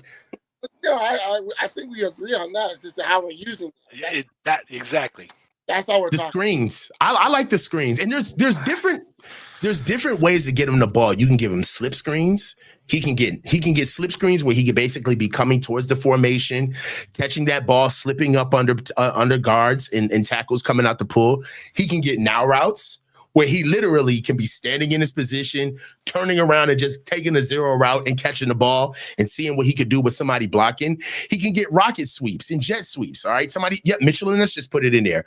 Rocket and jet sweeps. What's the matter with who motions more than us? Who motions more than this offense? Dude, putting Jacob Cowings, first of all, the Chiefs do it with Mecole Hardman all the time. Just a simple jet sweep. Something where you can have to pay attention to the line of scrimmage and you can't just tee down on our offensive line. You got to cover every blade of grass. We don't have, if there was somebody, okay, let's take him off the field. Who would run a jet sweep on our team effectively? There isn't one. There is one. No, there's one that you hope is one. Until we see it, we don't know that he is one. That's all I'm saying. I'm not saying he can't do it. You're right, but he is only 185 pounds, and I'm just the difference between like a Jacob Cowing running it and a Deebo Samuel's running it. Right? Deebo is built like, I mean, goddamn, he is. Okay, yeah, he's built to do it. Jesus, man. I'd take Mustafa, put Mustafa, and make him run a jet sweep. Shit, you've seen him too. They're those guys. I don't know what Cowing looks like underneath this stuff, but I know he's not a very physical big stature. He's not the Bolin. He's not the David Boston. You know, right. We don't have that big body receiver anymore. So, Coach, think about what you've used. Talk about with Deebo and how he's been used more like a running back and how the toll over time. And now like 20, 30, 40 pounds off of that and using Cowing like that. I think that's a bad call, man. I don't want the kid to be done before he can get started. You know what I mean? Give him the go routes. I think that's a fantastic idea. Or even the quick slant up. That's fine too. I just think running behind the line coming up, I don't know about that, man. I'll put it like this. I'll say this, and this is just me like throwing salt in the water. You guys, I love your points, but we've done it before. We did it with Elijah Mitchell. Elijah Mitchell shouldn't have carried the load that he had. Exactly. Yeah.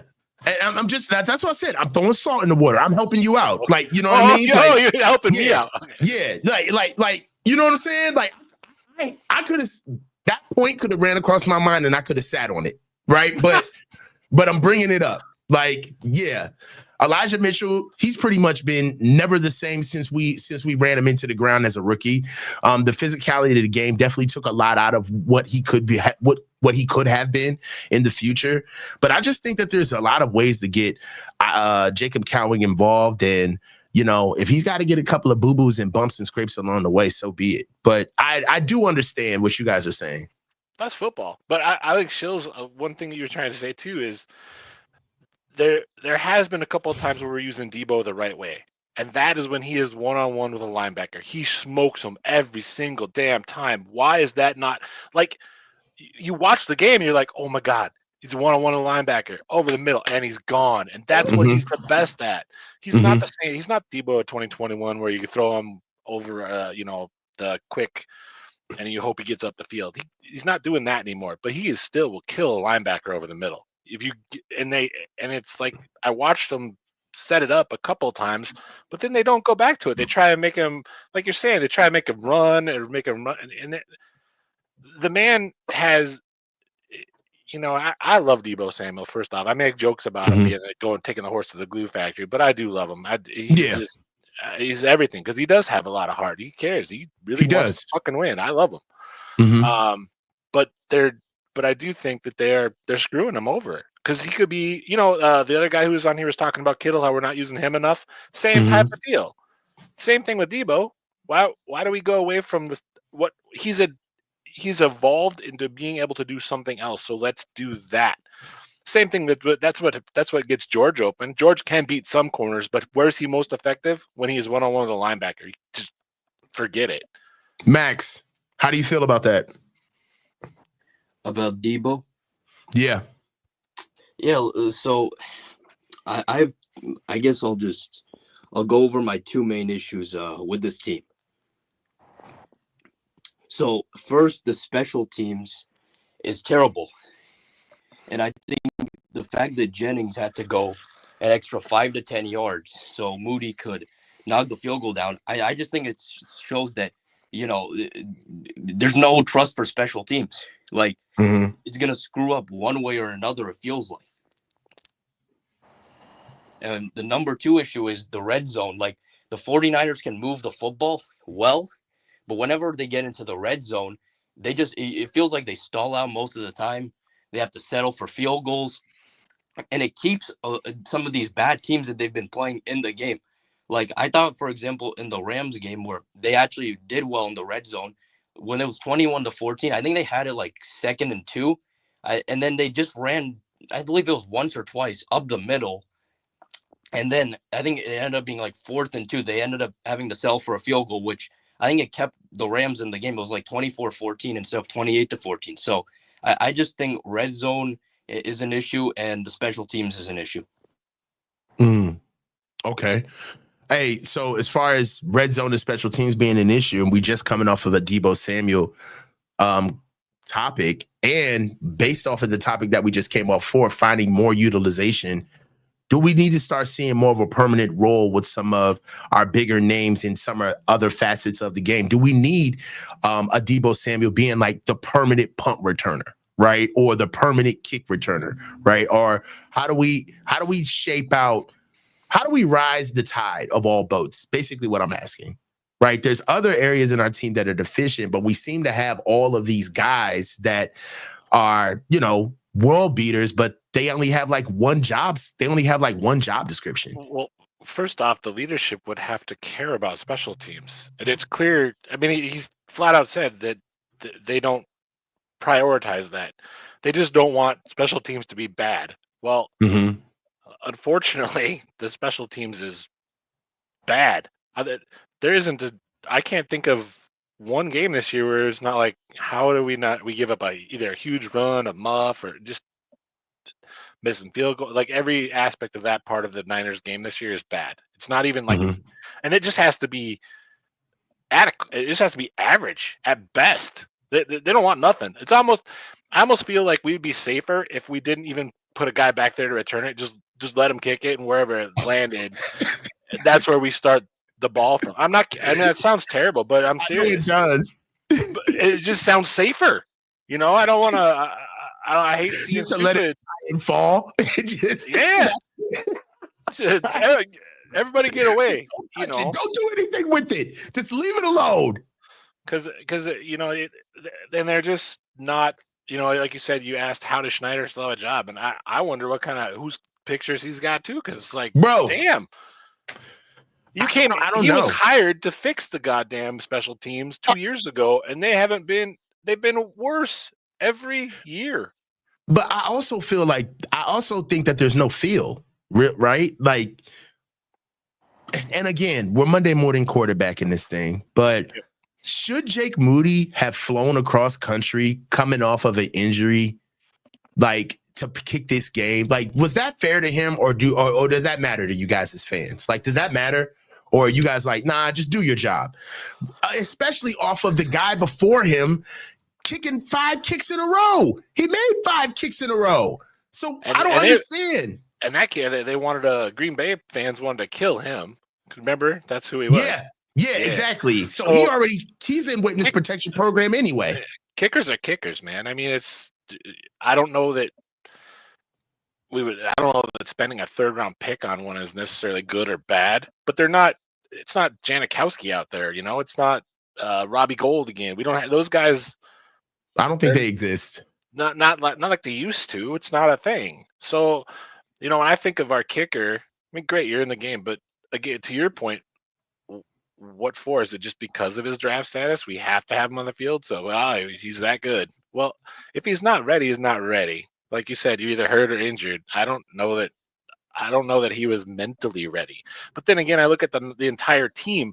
I don't think we step on that field any Sunday mentally ready. It's like we get out. It's like we show up the second quarter, and then we're like, "Oh, I guess we better play football." Even the leadership, when you hear him like, and I'm gonna bring this around to Bosa because I know you let me talk a lot, but I don't understand why he has that C on his chest. Now he has great. Let me finish making a couple of points. He has great PFF grade, right? He's graded out at a 94 this year. But when you watch, you're like, how? He over pursues the quarterback every damn time. He's go so far up the field. There's always an out. He's terrible in the run game, and I don't know why. He used to be not terrible in the run game. And then when he gets you get him up to the podium or whatever, it's like, do you care that you're playing football and you have even little kids and, you know, some of us old men who love you we idolize you. We would love to be you. And you're out there just like, yeah, I went out there today and it wasn't a good look with Baker stiff arming me like that. I guess I didn't plant a flag in his ass, but, you know, I mean, it's just, come on. Like there's no accountability from him. I don't see, like, with Brock or any of the other captains. You know, I'd rather see, I think you brought it up, or somebody, I think it was you, but I'd rather see Demo with that C on his chest. At least I know that guy wants to be out there. He will lead you. He has fire, right? What do you guys think about that? Can I just say something about Bosa? Like, whenever the 49ers played the Chiefs, I feel like the Chiefs always use Bosa's aggressiveness against him. Mm. Yeah. Every team. He runs all the way up the damn field. Watch him on every play. Yeah. I mean, right now, it just doesn't seem like he's really found his footing. We haven't seen the same player since he got paid, to be honest with you. One thing that I will say is that when we have gotta have it downs, you know, 3rd and whatever, trying to get a team off the field, it's almost, man, there used to be a time where when it was 3rd down, we were looking for Bosa to perform. Like, hey, man, wreak havoc, get back there, get a force pressure, move the guy off his spot, something. Now, I think that's all but a foregone conclusion. Nobody even really asks about what Nick is doing on the field. And right now, the only time you actually do notice him is like when there's just a huge blunder. One thing for me, like the biggest indicator of this conversation for me was the Arizona game when Kyler went up for 50 yards that first play. Yeah, and I saw that, and for me, that was like, dude, you're not even off the bus yet. Like, what is that? You know, then the Baker play, like the stiff arming him to the sideline, like, dude, drop your hips, fall to the ground. You can pull him by his arm. Like, that's not a horse collar. You know what I mean? Like, grab him by his foot, trip him up, do something. But I feel as though that he's there's a couple of things with Nick that throws me off. Number one is the accountability factor. That really does annoy me, right? It's bothersome. After a tough loss or after something where you want, like, let's be real, you're at the podium because the fans want answers. That's why you're here. It's a part of your job, actually, right? You don't just get to get paid and go home. You got to actually do some public relations. That's like getting a job and not showing up to stand up or any company events. You're going to get fucking fired. You got to play ball, okay? You don't see Fred up there doing that shit. Fred, if you know when Fred's pissed off, but his words have impact. There's a you know what I'm saying? No, I listen. What you're talking about right now is like bedside manner. Like, that's the part of the job that gets you fired that's not written on your contract. Like, everybody has that job where it's like, hey, saying hello to everybody on the stand-ups, making sure that you do your time sheets at the right time, you know, being a good employee, not making dirty jokes, like all of that stuff that's kind of like in the middle, in the gray area. It's like, dude, you got to do all that stuff if you want to keep a job. And for Nick, he just kind of misses that when it comes to, you just lost, be accountable. Like, you're at the podium. At the very least, it's okay. You weren't paying attention to Ricky Pearsall, but don't admit it. Don't admit it. Don't admit that you weren't paying attention. At least lie. And for me, he got paid. He's got his money. And he's got to be able to show a little bit of how can we say, it's like it's the privilege of the position, right? They run this thing. Let's be honest. And I'm gonna get you up here, Juan. Let's be honest. They run this team like it's their thing, not like it's our thing. And that's what we feel, right? You feel like, for sure. Yeah, you don't. Go ahead, Shill. Back real quick, so I wanted to say something about Jake. I think we all have to remember that Jake got hurt trying to save and make a tackle and prevent a big play. So Jake is, even if he's hurt and he missed 3 field goals, did he kick the winning field goal? Yes, he did. So people stop riding this kid. He got out there. He's a football player. You know what I'm saying? He's a damn kicker, and he went out there and sacrificed his body to prevent what could have been a touchdown. That's what he was out there doing. All right. Mm-hmm. And I'll contrast that with like Nick Bosa. What bothers me so much about Nick Bosa is he gets it's not just one team, it's not just the Chiefs. It's like every team out there, this guy crashes down on a fake handoff, and then you have the quarterback out there bootleg running for however many gazillion yards it could possibly be, because he doesn't set the edge. It drives me crazy watching this guy play. It's like, did they forget to tell Nick Bosa you can sometimes put your hands up and just try and, Yeah. There's the fundamental lack of lane discipline. I get that the game has changed since the 90s. I understand that. And we're not playing just like man-on-man, football anymore exactly. You're not there to be like a 2-gap guy any longer. But fucking hell, man. Set the goddamn edge. Don't over pursue. Why are you going like 5 yards past where the quarterback is? You've taken yourself completely out of the play, or you're going to crash down on a fake handoff to a running back. It's just the only I've seen, and it's what's really annoying about this guy is he doesn't have an interception. That interception was nice. That was really nice. That was like, oh dang, maybe this guy has something special. But then he does all this garbage on the fundamentals, and it drives me crazy. And we often talk about somebody like Debo or whoever walking during a play. He's not the only guy. This accountability problem isn't just Debo. It's not just Bosa. There was when everyone was like riding Mason for his fumble. He fumbled. It wasn't like he just lost the ball. It was stripped. And what do you see? You see Juice. You saw Trent. And you even saw George walking before the whistle was blown. It's that drives me crazy. Like it's the stuff where you have to, as a fan, if that is not addressed, the 49ers are not making the playoffs. And if they do, they're not getting far. And if by some miracle they make the Super Bowl, they ain't winning the Super Bowl until they address that type of accountability problem. There's a major accountability problem on things like going full out to the whistle every single play. Keeping. I even have less. I'm less upset with Luter for getting blocked into Cowing and causing a fumble, or getting blocked into Ray causing a fumble. I'm less upset about that than seeing guys walking during plays. Like this freaking strolling. We ran Chase Young out of town because of one game where it looked like he was jogging. Jogging is better than walking. And then he came. What kind of message? This guy, I'm going to put out for you guys. I recognize what I did. He had accountability. He said, I was wrong. I'm going to put out. He put out in the Super Bowl. The one guy who took some accountability for himself, we cut the guy. And I'm not saying he was great. I'm not saying anything like that. But what I'm saying is that if you have someone who's going to take accountability for themselves, they have to have some type of redemption in what they're doing.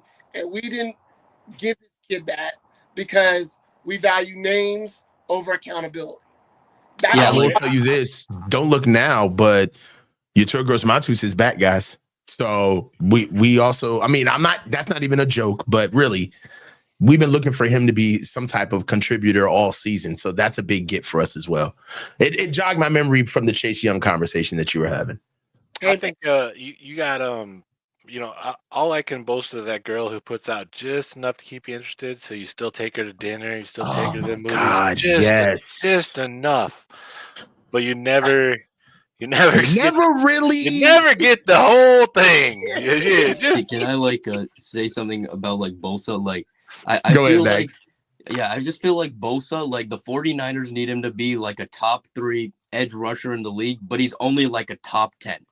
He's good, but he's not. He has to be elite in order, and he's just not being elite, especially for what he's been paid. He's been paid quarterback money. Mm-hmm.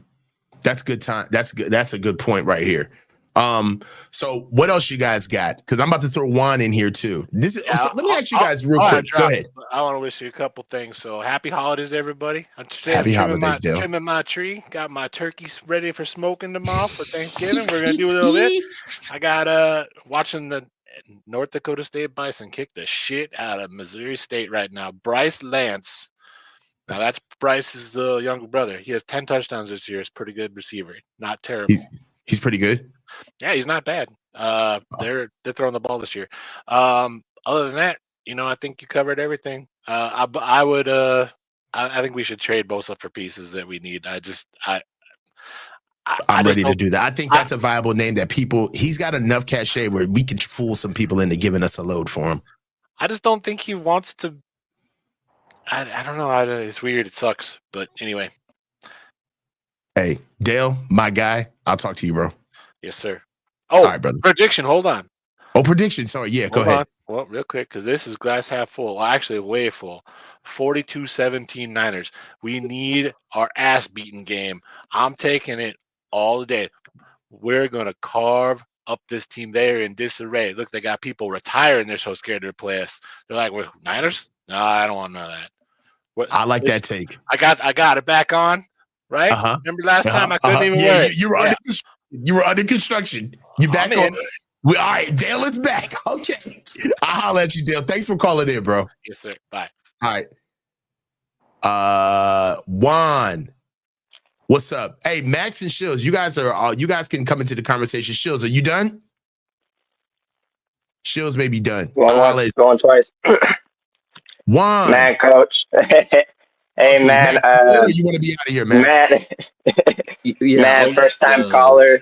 Hold on real quick, Juan. Sorry. Hold on, Juan. Max, you still want to hang out for the conversation or you want to go? Yeah, I'll just hang out for 5 more minutes. All right, let's go, Juan. Talk to me. All right, man. I got a few things to say, but first things first. First time caller, man. Love your show. First time I seen you pop on Grand Cone's channel, instantly fell in love with your stuff, man. Very knowledgeable about football. And ever since, subscribe, man. You know your shit. And one of my favorite 49ers, you guys that cover this stuff. Yeah, man. Respect. Man, where do I start, man? Where do I freaking start? I have like so many notes, like just shit that I'm sorry for cussing, man. Just the stuff that pisses me off about the 49ers. I'm 27, man.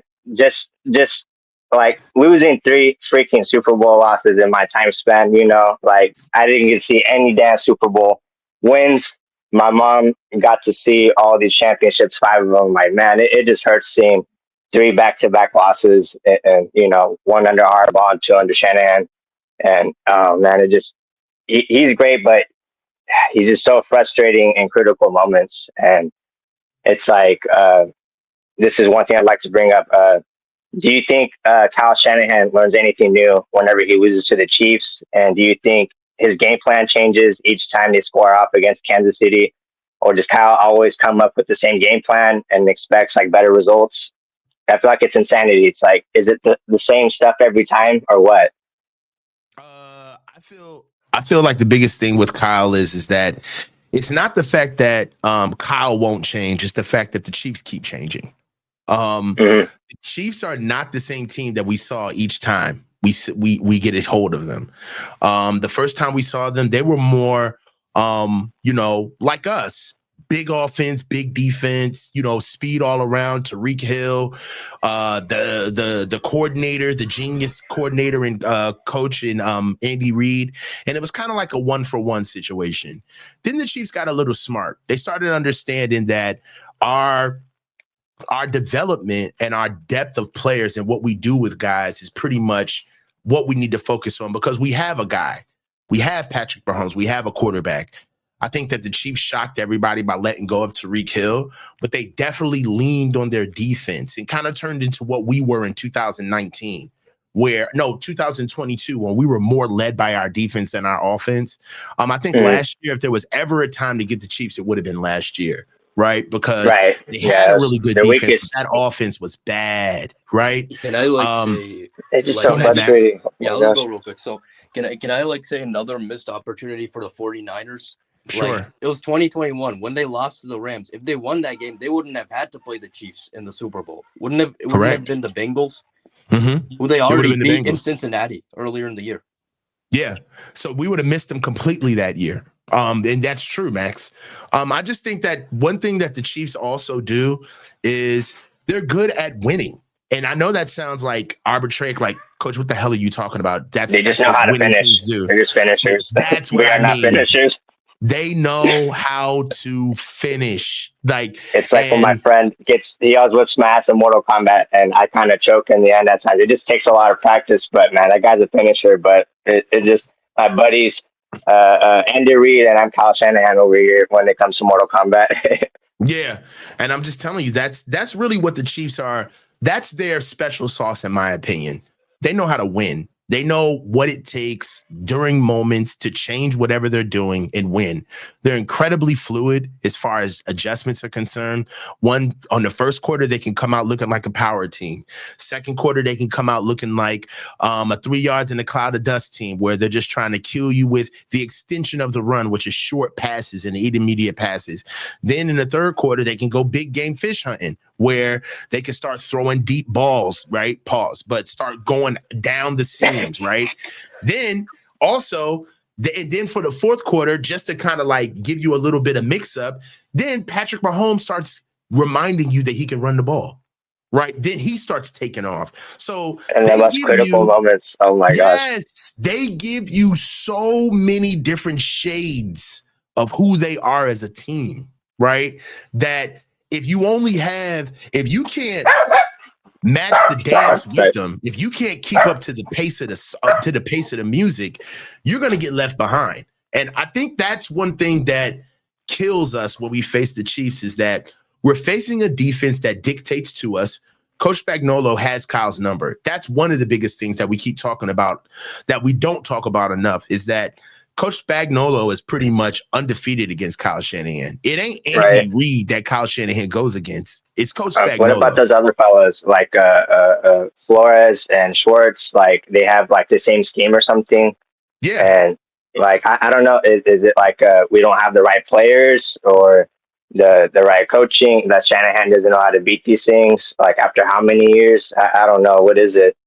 I think the biggest thing that we're seeing right now is that teams don't care that Kyle is trying to fool them. They treat Kyle like it's like you ever got that friend in the group who's a liar, who kind of stretches things all the time. And we know who the capper is. It's like John. Yeah. John said that it was like, man, John said last night was crazy. He said it was like 25 girls at the party. You like, who said it? John. If he said it's 25, it may have been 2.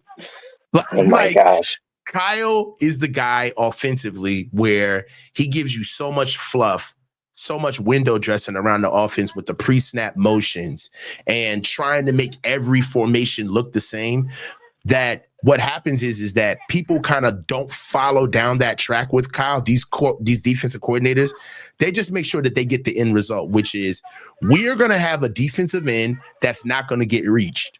We don't care what else you're going to do to get him out of position. This guy cannot get reached, right?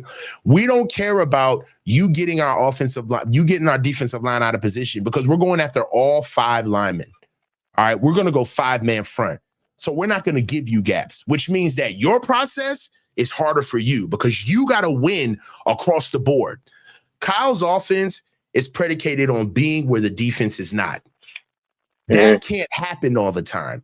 What happens when the defense guesses right? You see what I'm saying? What happens when the defense is saying, all right, well, we're here. When we play the Chiefs, what do? They don't play zone against us. They don't let our passing concepts get them fooled. They go man, hat on a hat, and they bet on themselves. And they say, all right, look, as a collective, I know Deebo Samuel can be a mother to be up against. But one-on-one, man-on-man, we don't see it. It's like basketball with like European basketball players. Like Nikola Jokic is one of the best basketball players in the NBA, right? But I can think of 25 people that can whoop Nikola Jokic's ass in one-on-one.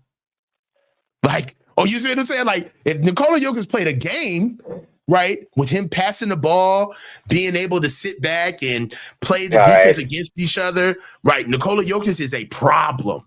Right, he's a problem in a team game. But when you go one-on and it's like, hey, look, I'm just focused on you. I'm not worried about what you possibly could do. Then it changes things, right? Because now your individual speed, power, and skill as an athlete is put to the test. And I think that's what teams that beat us, they do. They separate us from each other.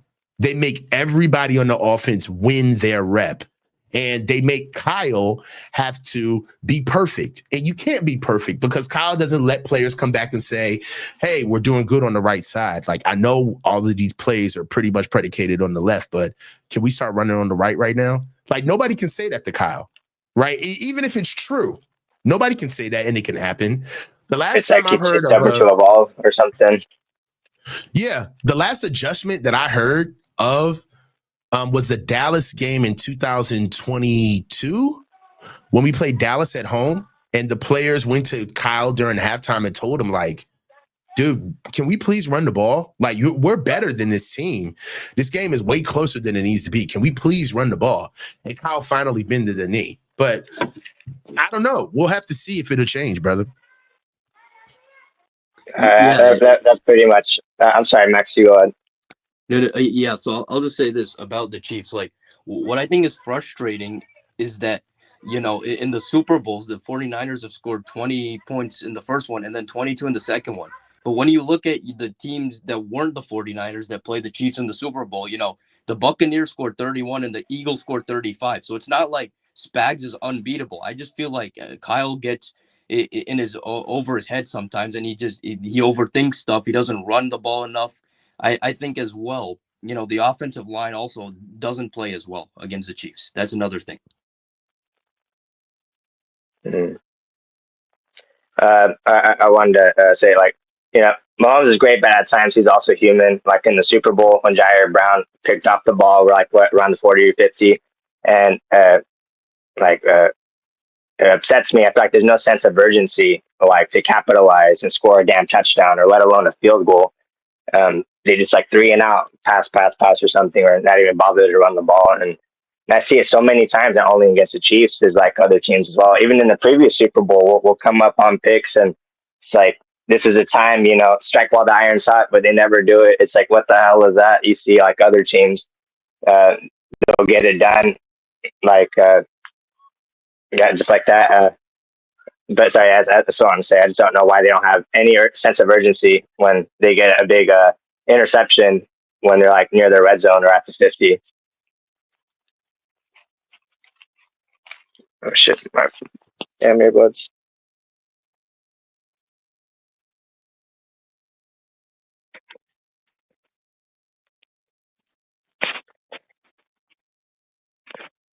I mute myself.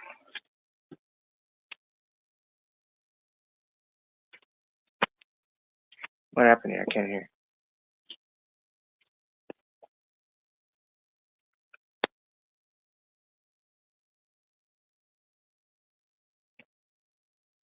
Oh, I'm tripping. It's me, Juan. Okay. I'm like, no, it's my me. AirPods died. It's me. I'm so sorry. So I paused it because my dog was barking in the background. So mine did it earlier. So we're even Stevens. Yeah, my bad. Yo, Butthead told me to use sign language. All right. So look, my biggest issue right now is that the Niners the offense is slow by nature. All of the pre-snap motions, all of the stuff that we do before the ball is snapped. I think last week was the first time that I saw the Niners actually go hurry up, right? Mm-hmm. We barely do it. Right. We don't take advantage of we don't take advantage of what's happening in the game as we see it. A lot of that has to do with Kyle's play calling. It has to do with his game planning, and not even play calling, but game planning, right? When you plan for a game, there's facets of the game that you make the offense aware of. Number one is the first 10 play script. All right, you make them aware of that. You make them aware of their 2 minute. You make them aware of their 4 minute, okay? And then you make them aware of their hurry up, right? So with 2 minute comes into like clock management mode of the guys knowing how to run up and snap and clock the ball. 4 minute is understanding like, yo, get down inbounds, right? Our 4 minute offense is when we're trying to run the clock out, right? Mm-hmm. When we're up.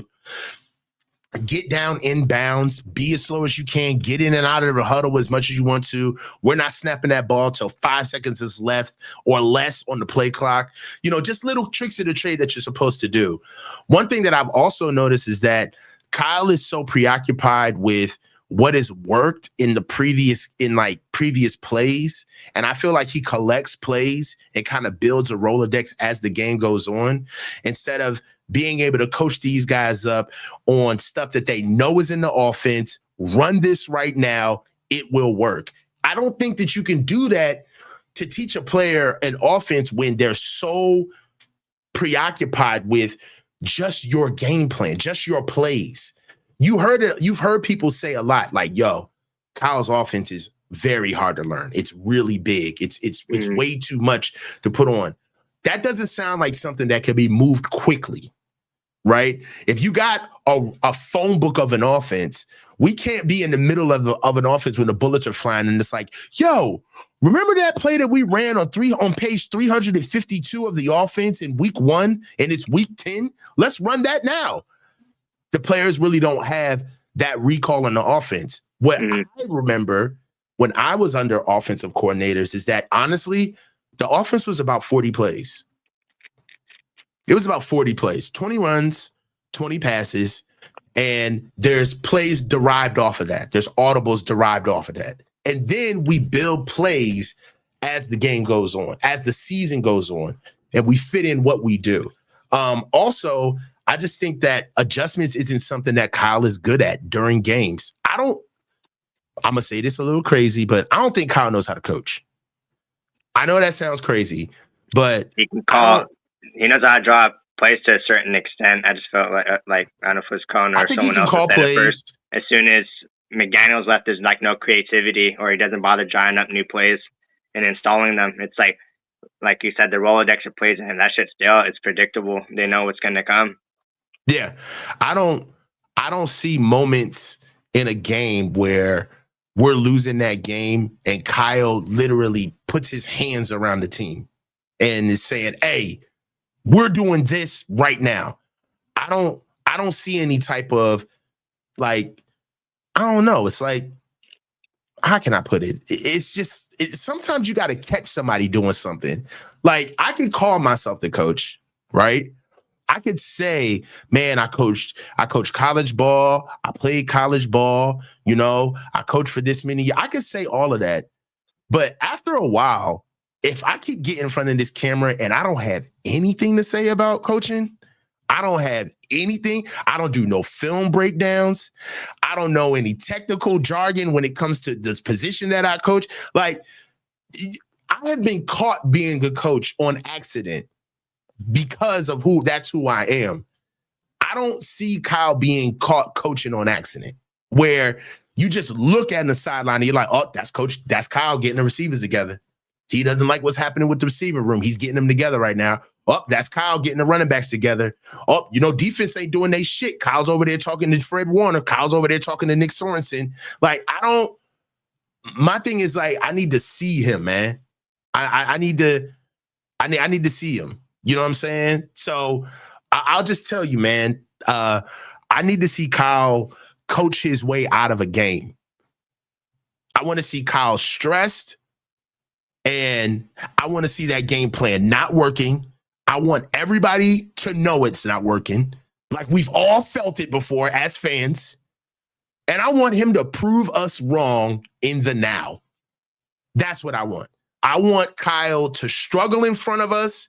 I want his game plan to go to shit. And I want us to be able to see Kyle calling over the game. I want to see him calling plays in front of us. I want to see him utilizing players that weren't used in the beginning half of the game. I want to see him fight. That's it. I just want to see you fight, bruh. That's it. You talk all this tough, you talk tough, and that's cool, but when you get punched in the mouth, for some reason, there's always an excuse why you didn't swing back. I just want to see you swing back, bro. That's it. So that's my thing with Kyle. I think Kyle is I'm sorry. Go ahead. Yeah, I think Kyle is a great offensive coordinator, but like, I do feel like as a head coach, like I just think, as a head coach, I'm not sure if the players fully buy into everything he says anymore, especially after the 2 Super Bowl losses. Mm-hmm. Yeah, I think his voice is getting a little stale, and there may need to be a change. I'm not there yet. I'm really not. I think this is his team. This is the only team that'll respond to the way Kyle coaches. He's got to grow with these guys. They've all grown. Fred Warner is not. Fred Warner's not the same player he was when he got here. Neither is Nick Bosa. None of them are. Right. All I'm saying is that when Kyle gets in these moments where the genius shit flies out the window, I want to see what he's made of. The dude folds like a launcher under pressure. Like, each time, it's like, take a damn deep breath, and like his emotions, you can see it surface, and it spreads to the other players. They get uneasy, Mm-hmm. It's like, what kind of message are you sending to the team? Like, he's not confident that he can come out with the win. Hey, Rod Peoples Champ. What's up, brother? What's going on, Coach? Finally, what you got for me, man? Talk to you, man. Talk to me, man. To be honest with you, man, I've been loving you and Grant for a long period of time. I just never had a chance to chat with you. Decided to go ahead and get you because I got the right time. But I'll start on something that you're very, very familiar with. The fan base and their perception of these guys. Do you think there's a possibility that we're getting a lot of chatter and a lot of defense for Kyle because these are the guys that didn't witness Steve Young in Montana, Carmen Policy, Eddie DeBarlo? They don't understand the true culture of winning football games and winning championships. That's a great question, and we even fanboy like Kyle. That's a great question. So, I believe that like football is very unique, in that, and with sports, right? It's very unique in that the head coach kind of takes over the spirituality of a fan base, right? Like we kind of look at football through the eyes of the coach, right? Like a guy like Dan Campbell is perfect for a city like Detroit, right? Blue collar guy, gonna tell it like it is, not gonna play around on fourth down, hard-working dude, stout run game, good defense. He fits the city. You see what I'm saying? Like a guy like Mike Tomlin fits Pittsburgh. You see what I'm saying? An everyday man. Go speak to you straight. No frills, right? He gonna wear the same clothes every day, right? Those are the things that make a fan base. And then think about it. If you take it into how these guys coach games, right? A lot of the fan base looks at football through the eyes of the head coach, right? On what they do. With Kyle, you can say that this fan base has turned into more of a know-it-all fan base, right? Like we're more apt to sit down and start talking about stride frequency and outside and inside zone and understanding what players need to be on the field. And all of that is derived from what? Having Kyle as a head coach. Because why? Because that's what Kyle gives as excuses. That's his rhetoric when he talks to the fan base. Those of us who want to support him, those are the things that we take on as acceptable answers. So it becomes a part of your language, right? Where, hey, man, the offense has got to be this. For some reason, everybody's an offensive genius now just because Kyle is our head coach. You see what I'm saying? And one thing that I feel is, though, that you're going to get a lot of people that give him a lot of, how can I say it? They're going to shoot him bail. They're going to give him a lot of room. Is because of what happened to Jim and Coach Harbaugh. Coach Harbaugh, I think that there's a lot of PTSD over losing a once-in-a-lifetime coach like Coach Harbaugh. Even though we've seen what he's done after us, which is he went and won a national title and he's over here with the Chargers. I think that Coach Harbaugh should have been with us for 10 years, right? I think he should have made it last, but they couldn't get it together with the organization, right? And I feel like because those things have happened, and of course you can't not bring up Coach Kelly and Coach Tom Sula, right? That was a disaster, right? And since you bring it up, Coach, let me ask you, what do you think when you talk about Jed York, about his willingness to extend, or better yet, promote a Trent Baalke to being the GM who got us into all that crap in the first place, but yet he doesn't know when enough is enough with what he has now? I mean, you know, I remember a couple of occasions when I think it was Jed York's father showed up. After he showed up, we went on a winning streak. Yeah. I just don't understand these guys' urgency, man, where it comes from. Well, it comes from the bottom line. You'd have to ask yourself, out of all of those people, who actually cares about winning football games and who actually cares about making money? So this is a business. Let's not forget about this, right? And we make the business go. This conversation right here, all of these people in the chat, there ain't no Niners without us, period. So one thing that they are always looking at is what's the happy medium between them hitting their key performance indicators, which is their KPIs, and hitting their metrics and then keeping us happy. And what does that look like to the outside world? What does that look like? So that may be, hey, nothing but the playoffs, right? We got to make the playoffs every year to keep the fan base happy and to crack our nut, fiscally, right? So we need to do that. Or we could look at it from a standpoint of, hey, we already have a fan base that's going to understand whether we win, lose, or draw, and we're always going to be pushing towards a Super Bowl, no matter what that does to our bottom line, right?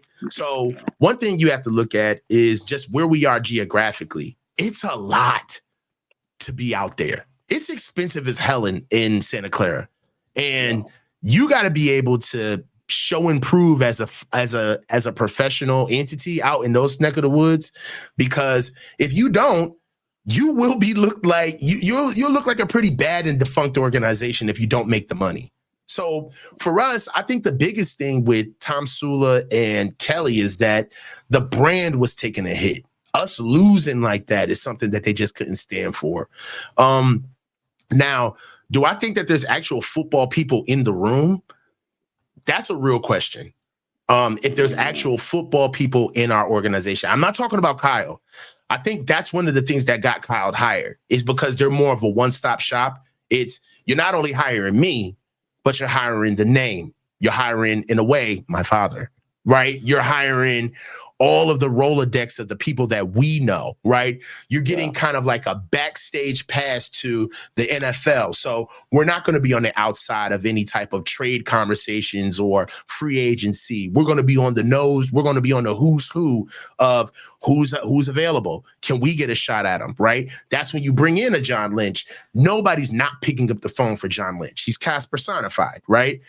And for me, I just kind of feel as though that Kyle brings a lot of NFL infrastructure to the 49ers that I don't think Jed knew what to do outside of Jim when Jim was gone. And he kind of fell on his face in areas with Coach Tom Sula and Coach Kelly. And I think that Kyle kind of came in and legitimized Jed, made Jed feel as though made Jed look like he was competent. He knew what he was doing, right? And not just in a head coach, but free agency, money, the direction of the team, the ethos.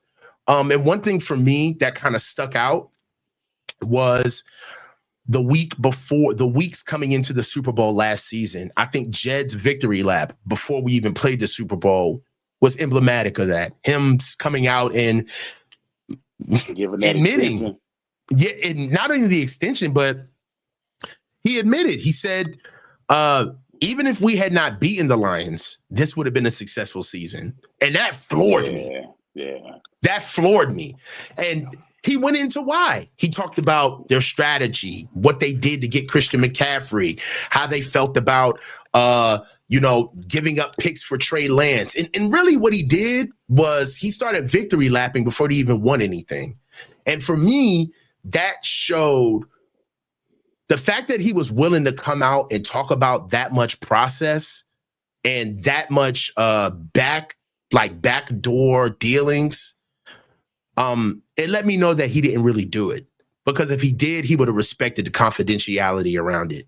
He wouldn't have said anything if he really made those decisions. If he really took on the anxiety and the decision-making that it takes to go get a Christian McCaffrey, or to make sure that the draft is done the right way, or to handle the Trey Lance situation. Remember, we let Trey Lance go that year, right? That's the year that we let Trey Lance go.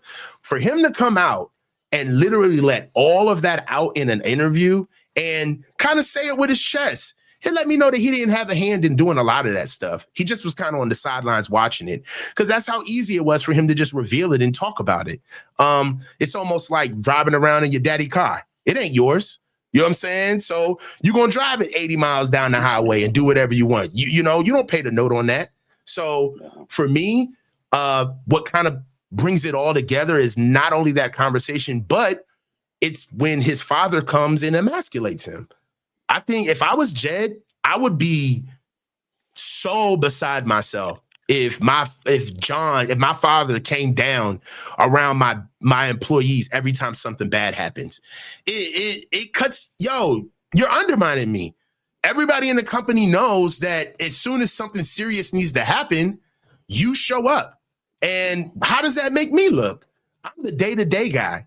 So what does it mean? That I'm the babysitter? I'm just pacing us through, but all of a sudden when serious decisions need to be made, or when there's a problem with the organization, your mere presence is something that everybody needs to understand. What does that say about me? So I think that they're afraid to let Kyle go, because I think they're afraid of the process are trying to find somebody else. I really do. I don't think that there's anybody that knows how to pick a head coach, and they lucked up on Kyle. And for what Kyle's given them, we want more based off of the past, off of what we've seen, the greatness. But for them, they're just happy where they are, because at least they're in the conversation. Yeah. And if you can remember, when Harbaugh got fired, for a long time, nobody wanted to touch us. People didn't even want to interview with us. Yeah, they didn't even want to come around. Yeah. So, and they know how that feels. And I think that they don't want to get back in that anymore. They don't want to get back in that mix. Go ahead, Juan. Excuse me, Coach. Out of special teams, defense, and offense, what position group will be the reason the 49ers either have a close game or lose it? Offensive line. Offensive line. We got to. Yeah, but what helps our team, in my opinion, is that we are able to run the ball, and running the ball does a lot of things. One, it exposes the fact that we can't just run the ball with one carrier. So automatically off rip, Kyle's going to have to go running back by committee. Two, one of the best rookies and best players that we have on our team is on our offensive line, and Dominic Pooney. I know it's not sexy to look at right guards every game, but this kid's doing a lot of great things at that position that we haven't seen in a long time. Three, it makes us more balanced. Yeah, it makes us more balanced. We're able to run the ball on the left side and the right side with different runners. Four, it helps the defense. Clock management. It lends to more complementary football. When you're able to control the line of scrimmage, what happens is that the run game essentially gets taken away from your opposing team because they don't have time to do it. It helps our defense keeps us fresh. They get to pin their ears back and purely go after the quarterback. And it strengthens our defensive line to be able to go in, and we can use waves of guys to simply go get the quarterback. So the offensive line, on top of just directly what the offensive line does in protecting Brock Purdy, so he can throw the ball and keep him upright. So for me, it starts in the trenches. If we can run the ball, we can not only help ourselves on offense, but we can help our defense as well. So that's for me. It's the offensive line. Offensive line, right on. One more thing. I feel like this. I feel like the 49ers are going to win a close one, 27-23. I'm hoping that they bank 3 touchdowns and get a few field goals. I feel like Moody might miss a few. What's new? But Seahawks, they're desperate. If they lose against us, it'll be a whole month. They went on a losing streak. So, I'm expecting a close game. And especially with how the 49ers play, and especially the defensive communication. I feel like you see guys getting picked off, or like they'll bump into each other and fall on the ground. And you see like, CeeDee Lamb in that game? He had 2 touchdowns in the fourth quarter. I've seen that happen way too many times this season. So I feel like something like that's going to happen this upcoming game. Yo, got you. Max, take us out, Max. Yeah, so I have the 49ers winning this game 27-19. I just think, outside of the Jets and Patriots games, they just haven't blown anyone out. So I expect this to be a close one. I do think they win because Geno Smith does not play well against the 49ers, but I have the 49ers winning this 27-19. My guy. What you got for me, Rod? I'm going to go 27-20, 49ers. 27-20. Hey, fellas, loved all the calls, man. We're going to keep doing it again. You guys give me a call back. And, man, I love the engagement. All of you guys is in support. Oh, man, yeah, dude. Man. And I'm going to start doing more calls. How'd you guys like this? I like this format. Or do you guys just want a one-on-one? Amazing. To be perfectly honest with you, I think all of you guys that's part of Grant's team do your own thing. So, what's the word? Unique. Yeah. It's nothing is too much the same. So I love it, man. Thank you, man. And we just want to work for you guys too, man. So, hey, we're going to have you guys up. Call back again, guys. We'll get at all y'all. All right. For sure, man. Sounds good, man. Coach. All right, y'all. Talk to y'all, man. Take care. Go Niners. All right, Juan. All right, Max. You thought I was going to have you up here. I double A, brother. You thought I was going to have you up here. Hey, you up here with the Fayetteville. He got the Fayetteville State. Listen, man. Born and raised in North Carolina, but for 18 years I was a teacher in Virginia, Chesapeake, Virginia Beach. But now I'm in South Carolina as a full-time professor at a school near Clemson. So I want to show you love and whatever. But I have a question for you. Do you think Kyle Shanahan, in my opinion, I think he's Andy Reid 2.0? Because I believe if he were to leave us, his next job, he's going to kill it. Nah, I don't see that. Biggest thing for me is that I see Kyle's career a little differently. He's very talented, right? Yeah. And that's not like you know how some people give like the compliment before they go in. I really mean that. He is talented. He's a very good coach. I just think that I got to see him do it again. A lot of Kyle's come up has been kind of like off of one-offs, in my opinion. He came out with the stimulus package from his father. That coaching staff that Kyle came into the 49ers with is something that most head coaches don't get to have. Right. You come in with a great mix of old veteran guys, new up and coming guys in D'Amico Ryans and Robert Saleh. Mm-hmm. And you got some really strong dogs on your staff like Wes Welker and a Johnny Holland. And then you got a Coach Kasarik. Then you come in with old veteran leadership that actually is there when the offense that you run is birthed in a Bobby Turner. And then you got guys that have been with you that are chomping at the bit with ingenuity, with all types of ideas, and a Mike and a Slowick and a Clint Kubiak and a Mike McDaniels, and you're pretty much loaded with a lot of talent. And I think that as we've seen the talent kind of elevate and evacuate and move on, you're starting to see a little bit of what Kyle is truly made of. Right? Gotcha. You got to call the game. Okay. You got to come out with the game plan. Right? The offense can't be stale. You got to be able to show us process and wrinkles and difference. And in my opinion, I think that Kyle hurts himself in the standpoint of that he just doesn't trust the most important player that he needs to, and that's his quarterback. What quarterback has grown under Kyle Shanahan's offense? None. Nobody. Like, even the guy that you're supposed to be saying is your guy in Brock Purdy, everybody knows that he came in ready to go. He was already developed. Right. The best thing that Brock can do, the best attribute that Brock has right now is his processing power for him to be able to mimic your offense, to go out and run your plays. But you haven't given him the offense. That's my thing.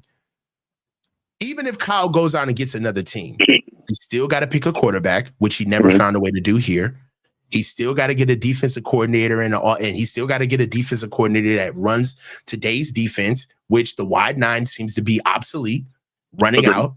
Okay. And he's going to be the OC. So you can already cut out any young new minds that want to come onto this offense and be up under this, right? If you want to figure out what the Kyle Shanahan offense does, there once was a time where you had to go find Kyle Shanahan, right? You had to get on this offense. Now, you want a piece of the Kyle Shanahan offense, you can go to the Jets, you can go to Miami, you can go to the Rams, you can go to Minnesota, you can go to Green Bay, right? You can go anywhere you want to go right now. It's been evangelized. You can go to Houston, right? So my thing right now is that Kyle has to reinvent himself. There's gonna, like, what else? We've seen everything out. We've seen what you got. Now you're going to have to show us that you really do this, not what you came up with. You got to show us something in the now. But here's the thing, though. In order for him to reinvent himself, and when I see him coaching games now, it's almost like when you're doing your live shows during the actual games. When you're saying, what are you doing? Come on, dude. I don't think Kyle's able to. I don't think there's anyone to reel him in, so to speak. So I don't think he won't grow until he's actually maybe fired. Hopefully not. But again, if he were to get fired, it may be that wake-up call. You know what? Let me readjust. Let me recalibrate and try something new. So that was my whole point as far as that. So when you get fired, it's a different ball game. Yeah, and again, right? It's gonna get worse before it gets better. I don't have any like preconceived notions that if you let go of a coach like Kyle Shanahan, it's gonna get worse before it gets better. Yeah, for sure. Yeah. So hold on, let me say something, Steve. I got like 4 of these things, man. Stop, Steve-O. You been coming at my shirt for the longest, dog. Steve-O's a wild dude. But look, I'll tell you this. I just think that Kyle's gonna have to show us something different. Right. And in my opinion, he's gonna have to do it with the players that he has. He's ran out of all of the excuses of process. When are you going to find something else? You know, the players aren't good enough. No, the new extension that's parallel with Brock Purdy's career is pretty much, I think that's all he's going to get out of the Niners. I think that this is it. He's going to have to show what he can do with this. It's like Agreed. the kid keeps coming back to his parents and he's like, I want a pair of new shoes, or I want new clothes. And like, finally, parents are like, no, you got to wear what we bought you. Yeah. You got a whole wardrobe back there. Find something to wear. We're over it. We're not going to get you something brand new every time you want something brand new. You can put it together. Go put together an offense. I feel that way about Kyle. Yeah. I feel like there's a part of his career where I believe it may be coming from the organization, where they're looking at him and saying, you spent our last dollar, bro. We're done giving you pennies. Go back there and make an offense. I think also something that hurt Kyle, not hurt him, but kind of pushes this conversation, accelerates this narrative a little bit more, is the injuries early. Yeah. Us being able to see what a Isaac Garendo can do. Us being able to see what a Jordan Mason can do. Yeah. Us seeing that kind of let the cat out the bag with, hey, man, you got other players that can do just as fine. And when Christian McCaffrey comes back, you're going to have to find a way. Agreed. I'm with you. Yeah. I'm with you. Listen, my guy, salute to you. Happy to finally talk to you. And listen, football season is still in session, but college basketball, Blue Devils, baby. That's right, baby. You know what time it is. I mean, you in that Tar Heel Road, man. I get at you, brother. Salute, my man. Get at me. Give me a call, man. Love your engagement, bro. Let's get some super chats out the way. I'm about to get you up here, Acker. Big Hat Foul Kyle Shanahan. Thank you, Niners. Killer the Juice Man. I think Nick has a little Joey Bosa vibes. Can be great, but will he be of Hall of Fame level? Great. A Hall of Fame level great. Seems to check in and out while the defense ending the run. I do see a little bit of Nick and Joey in that they fell off. They had like really good years. I just think that Nick Bosa, first of all, it's just his demeanor. I really do think that sometimes he gets killed because of how he comes to the podium, but I really do see him as just being that kind of guy, like a laid back guy. So that's one side of it. Also, he's got to play to his money. I'm sorry, bro. Like, you make over $34 million a year, bro. You gotta perform. Killer the Juice Man 499. Thank you. What year do you think Kyle's offense has looked the best besides last year? I think the year with the Falcons was his best. They just choked. That team was loaded. That 2016 Atlanta team. 2012 Washington offense was nasty. That was RG3's rookie year, but they lost too many games. I think they won like 7 games in a row. That offense was nasty. Our 2022 offense was nasty. When we first got Christian, I think we got him in 23 though. No, 20. Yeah, 22. Our offense, our 2019 offense was nasty, but we had to get who did we pick up? We picked up like Emmanuel Sanders mid-season. I just don't think our passing game was there yet. Right? Our passing game wasn't there the way it was in 2023. The 2023 year, our offense was cold. Our offense was cold. And when we first got CMC in last year, it was cold. But the year before that, when we first got Christian, I think Christian scored like 3 touchdowns against the Rams. And the week before, he had played against the Rams with the Carolina Panthers. That was when the league didn't, but our offense was cold because the league hadn't seen us yet. So we were playing against a lot of teams that hadn't seen what Kyle could do with Christian McCaffrey. But I would say the first year we got Christian, the 2022 year, 2019, we were cold, but we had to pick up some guys along the way. But I loved our running game in 2019. My God, our running game was crazy. That's hard. I would say last year is the best our offenses looked last year. And Travis Stewart, my guy, 199. Hey, let's dance. He trying to throw on the music. Hey, Acker, Let's get up here. I'm gonna close you out. Acker's gonna be my last call for the day. What's going on, brother? What's going on with you, Coach? You know, I've been checking you out since day one when you first came on with Grant, giving him all that business. You know what I'm saying? Yeah, I remember So, that. yeah. So I checked out your last one when you the Four Horsemen, when y'all was going in on Debo about his little situation, right? So Correct me. I think you know, y'all was saying that you and Jesse and Ryan, y'all was basically going and saying that Debo was punching down far as hitting your boy Jake Moody. You know what I'm saying? Well, you kind of hit Jake Moody first a little bit. Peppers came in the way, just caught the business a little bit. You know what I'm saying? But I think y'all didn't really look in between the keyhole, bro.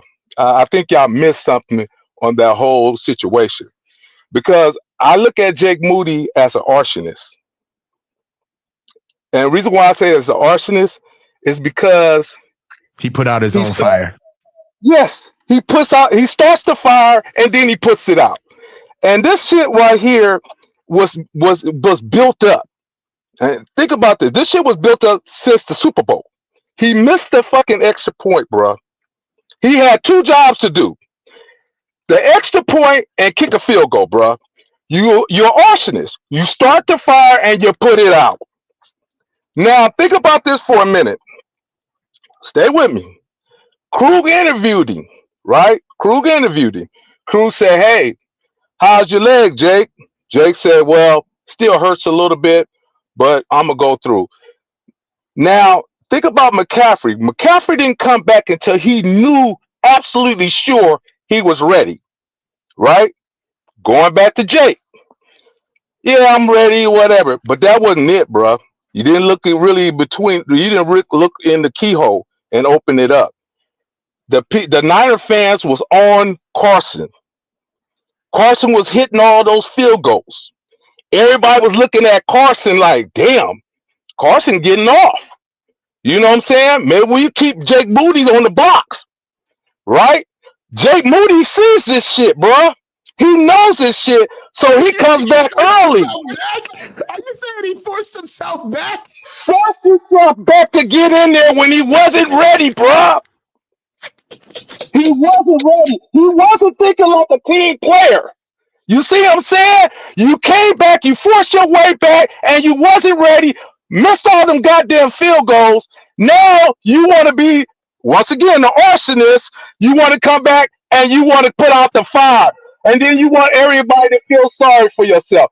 Fuck no, I'm not feeling sorry for you, because you were thinking about yourself. You were thinking about yourself and you were scared that you was going to lose your job. And that's why I don't have no issue about Debo giving a little slap, because you needed that. You got exactly what you asked for, bruh. You're the arsonist. And this stuff, because I'm going to tell you another thing. If that was Robbie Gold got equity in the game, bruh. Debo wouldn't have came at him like that. He wouldn't have. He would have let that shit slide. He would have probably been like, don't worry about Robbie. Man, you been in this thing long enough. We ain't tripping. You know what I'm saying? You got the neck. Jake Moody ain't got no equity, bruh. What equity he had? He was shaky when he came in. He been shaky. He been a 50-50 dude from the jump.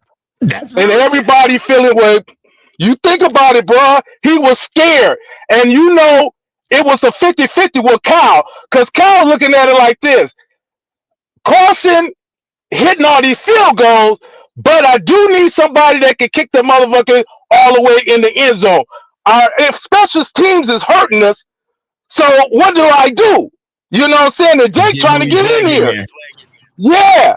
So he, you know what I'm saying? He a third rounder. You already know if Kyle and Lynch didn't pick him third round, they would have had 4 dudes waiting at the door and practice come Tuesday, waiting on to take his spot, bruh. But I don't care. I don't care, man. I think he got what he deserved, man. You forced your way in there. If you was a team player, you'd have set your ass down until you was ready. Say I'm wrong. Come on, coach. I look between these peepholes, coach. I look all the way through. Come on. Come on. Come on, coach. You know I'm fucking right. I'm the real deal Holyfield around this camp, bro. Come on. Come on. Okay. Okay. Okay. You Come got me, bro. on. So, when you Okay. put it that way, yes. Yes. All right. I ain't gonna say looking through the keyhole no more though. It's 2024. You know, they Okay. wild in here. Well, yeah. But you got to open that door wide open and look and see what it really for what it is. I'm gonna tell you this right now. When you look at it from a man-to-man standpoint, yes.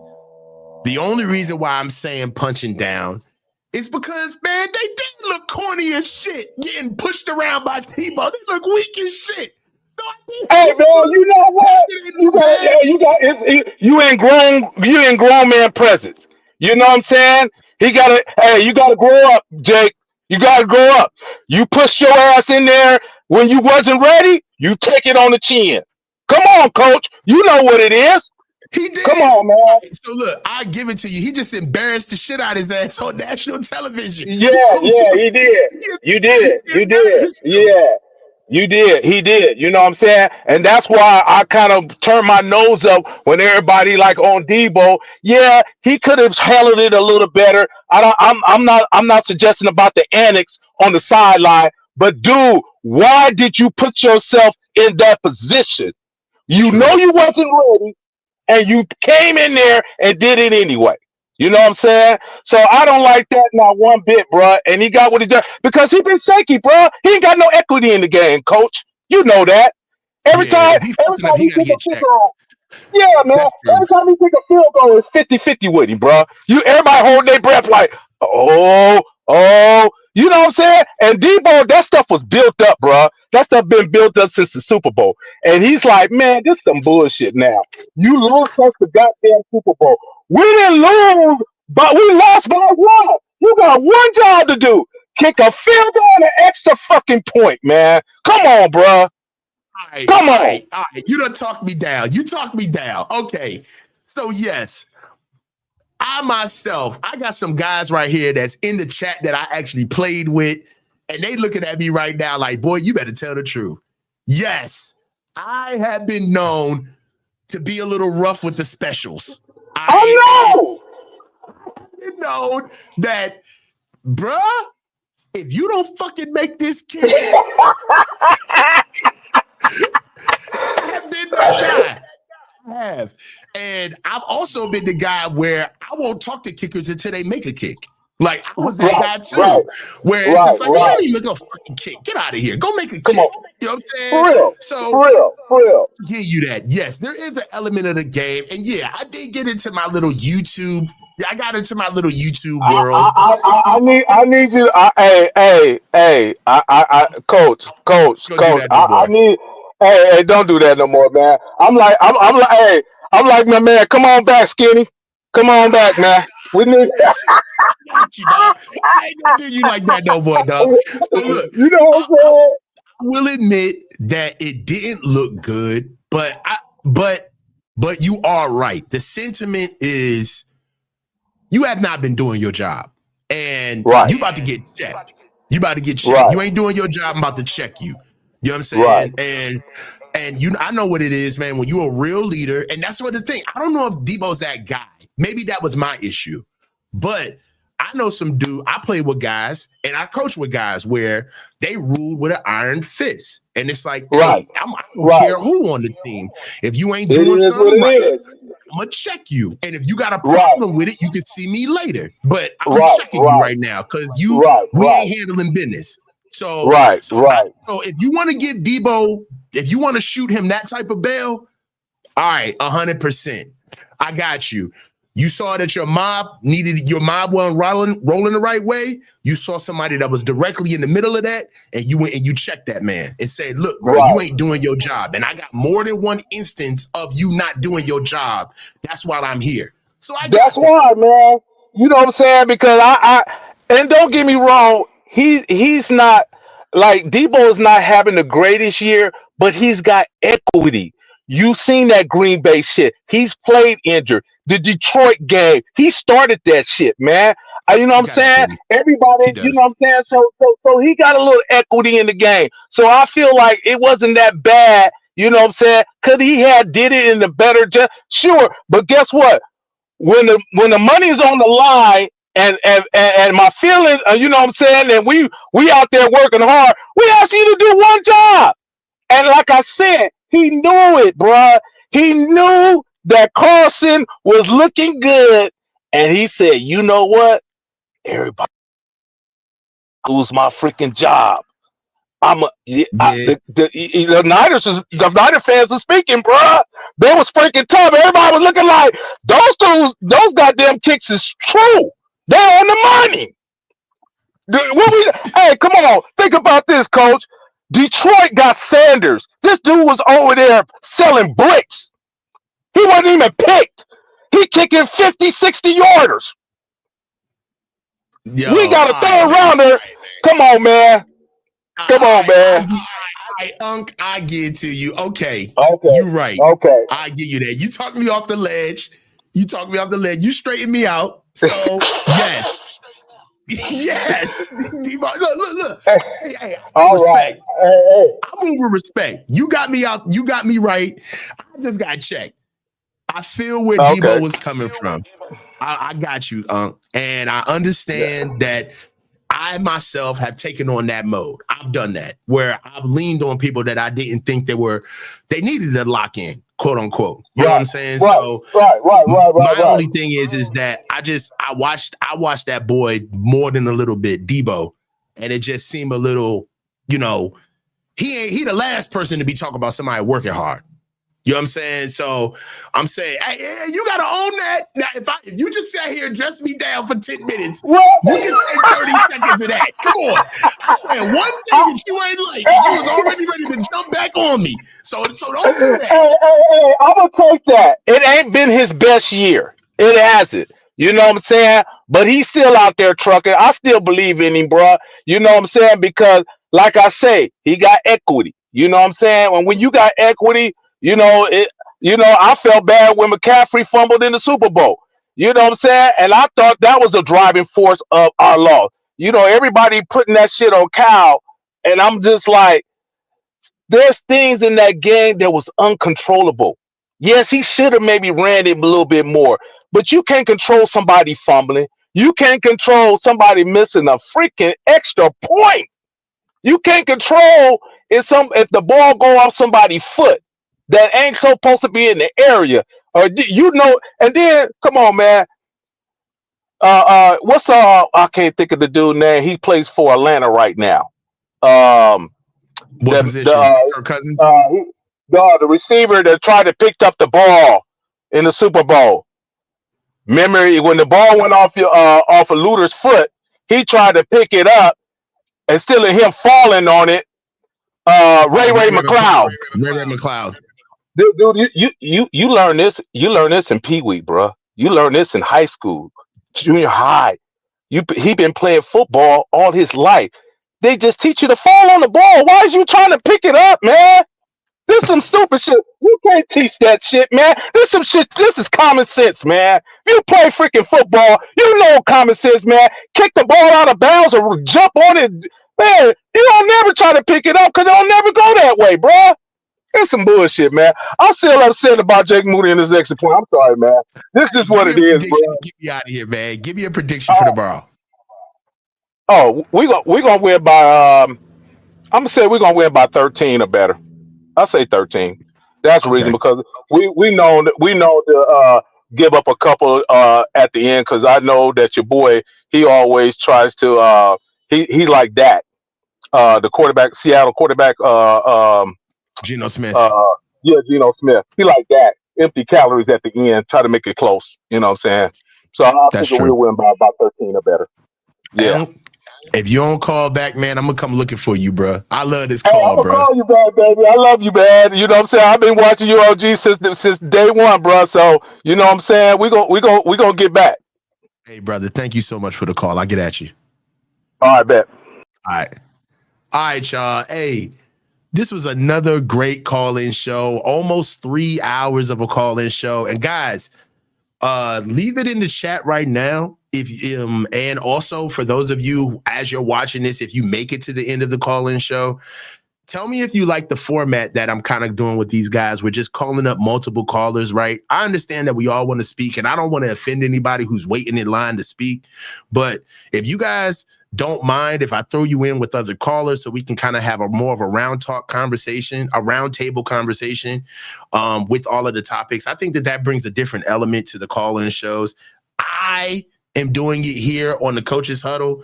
So, hey, man, if you guys like that format, just give me a shout out and let me know, man, because I like kind of drawing syntax and connecting you guys with each other. And like I said, when I first started this platform, this is your platform. I just get a chance and a privilege to run it.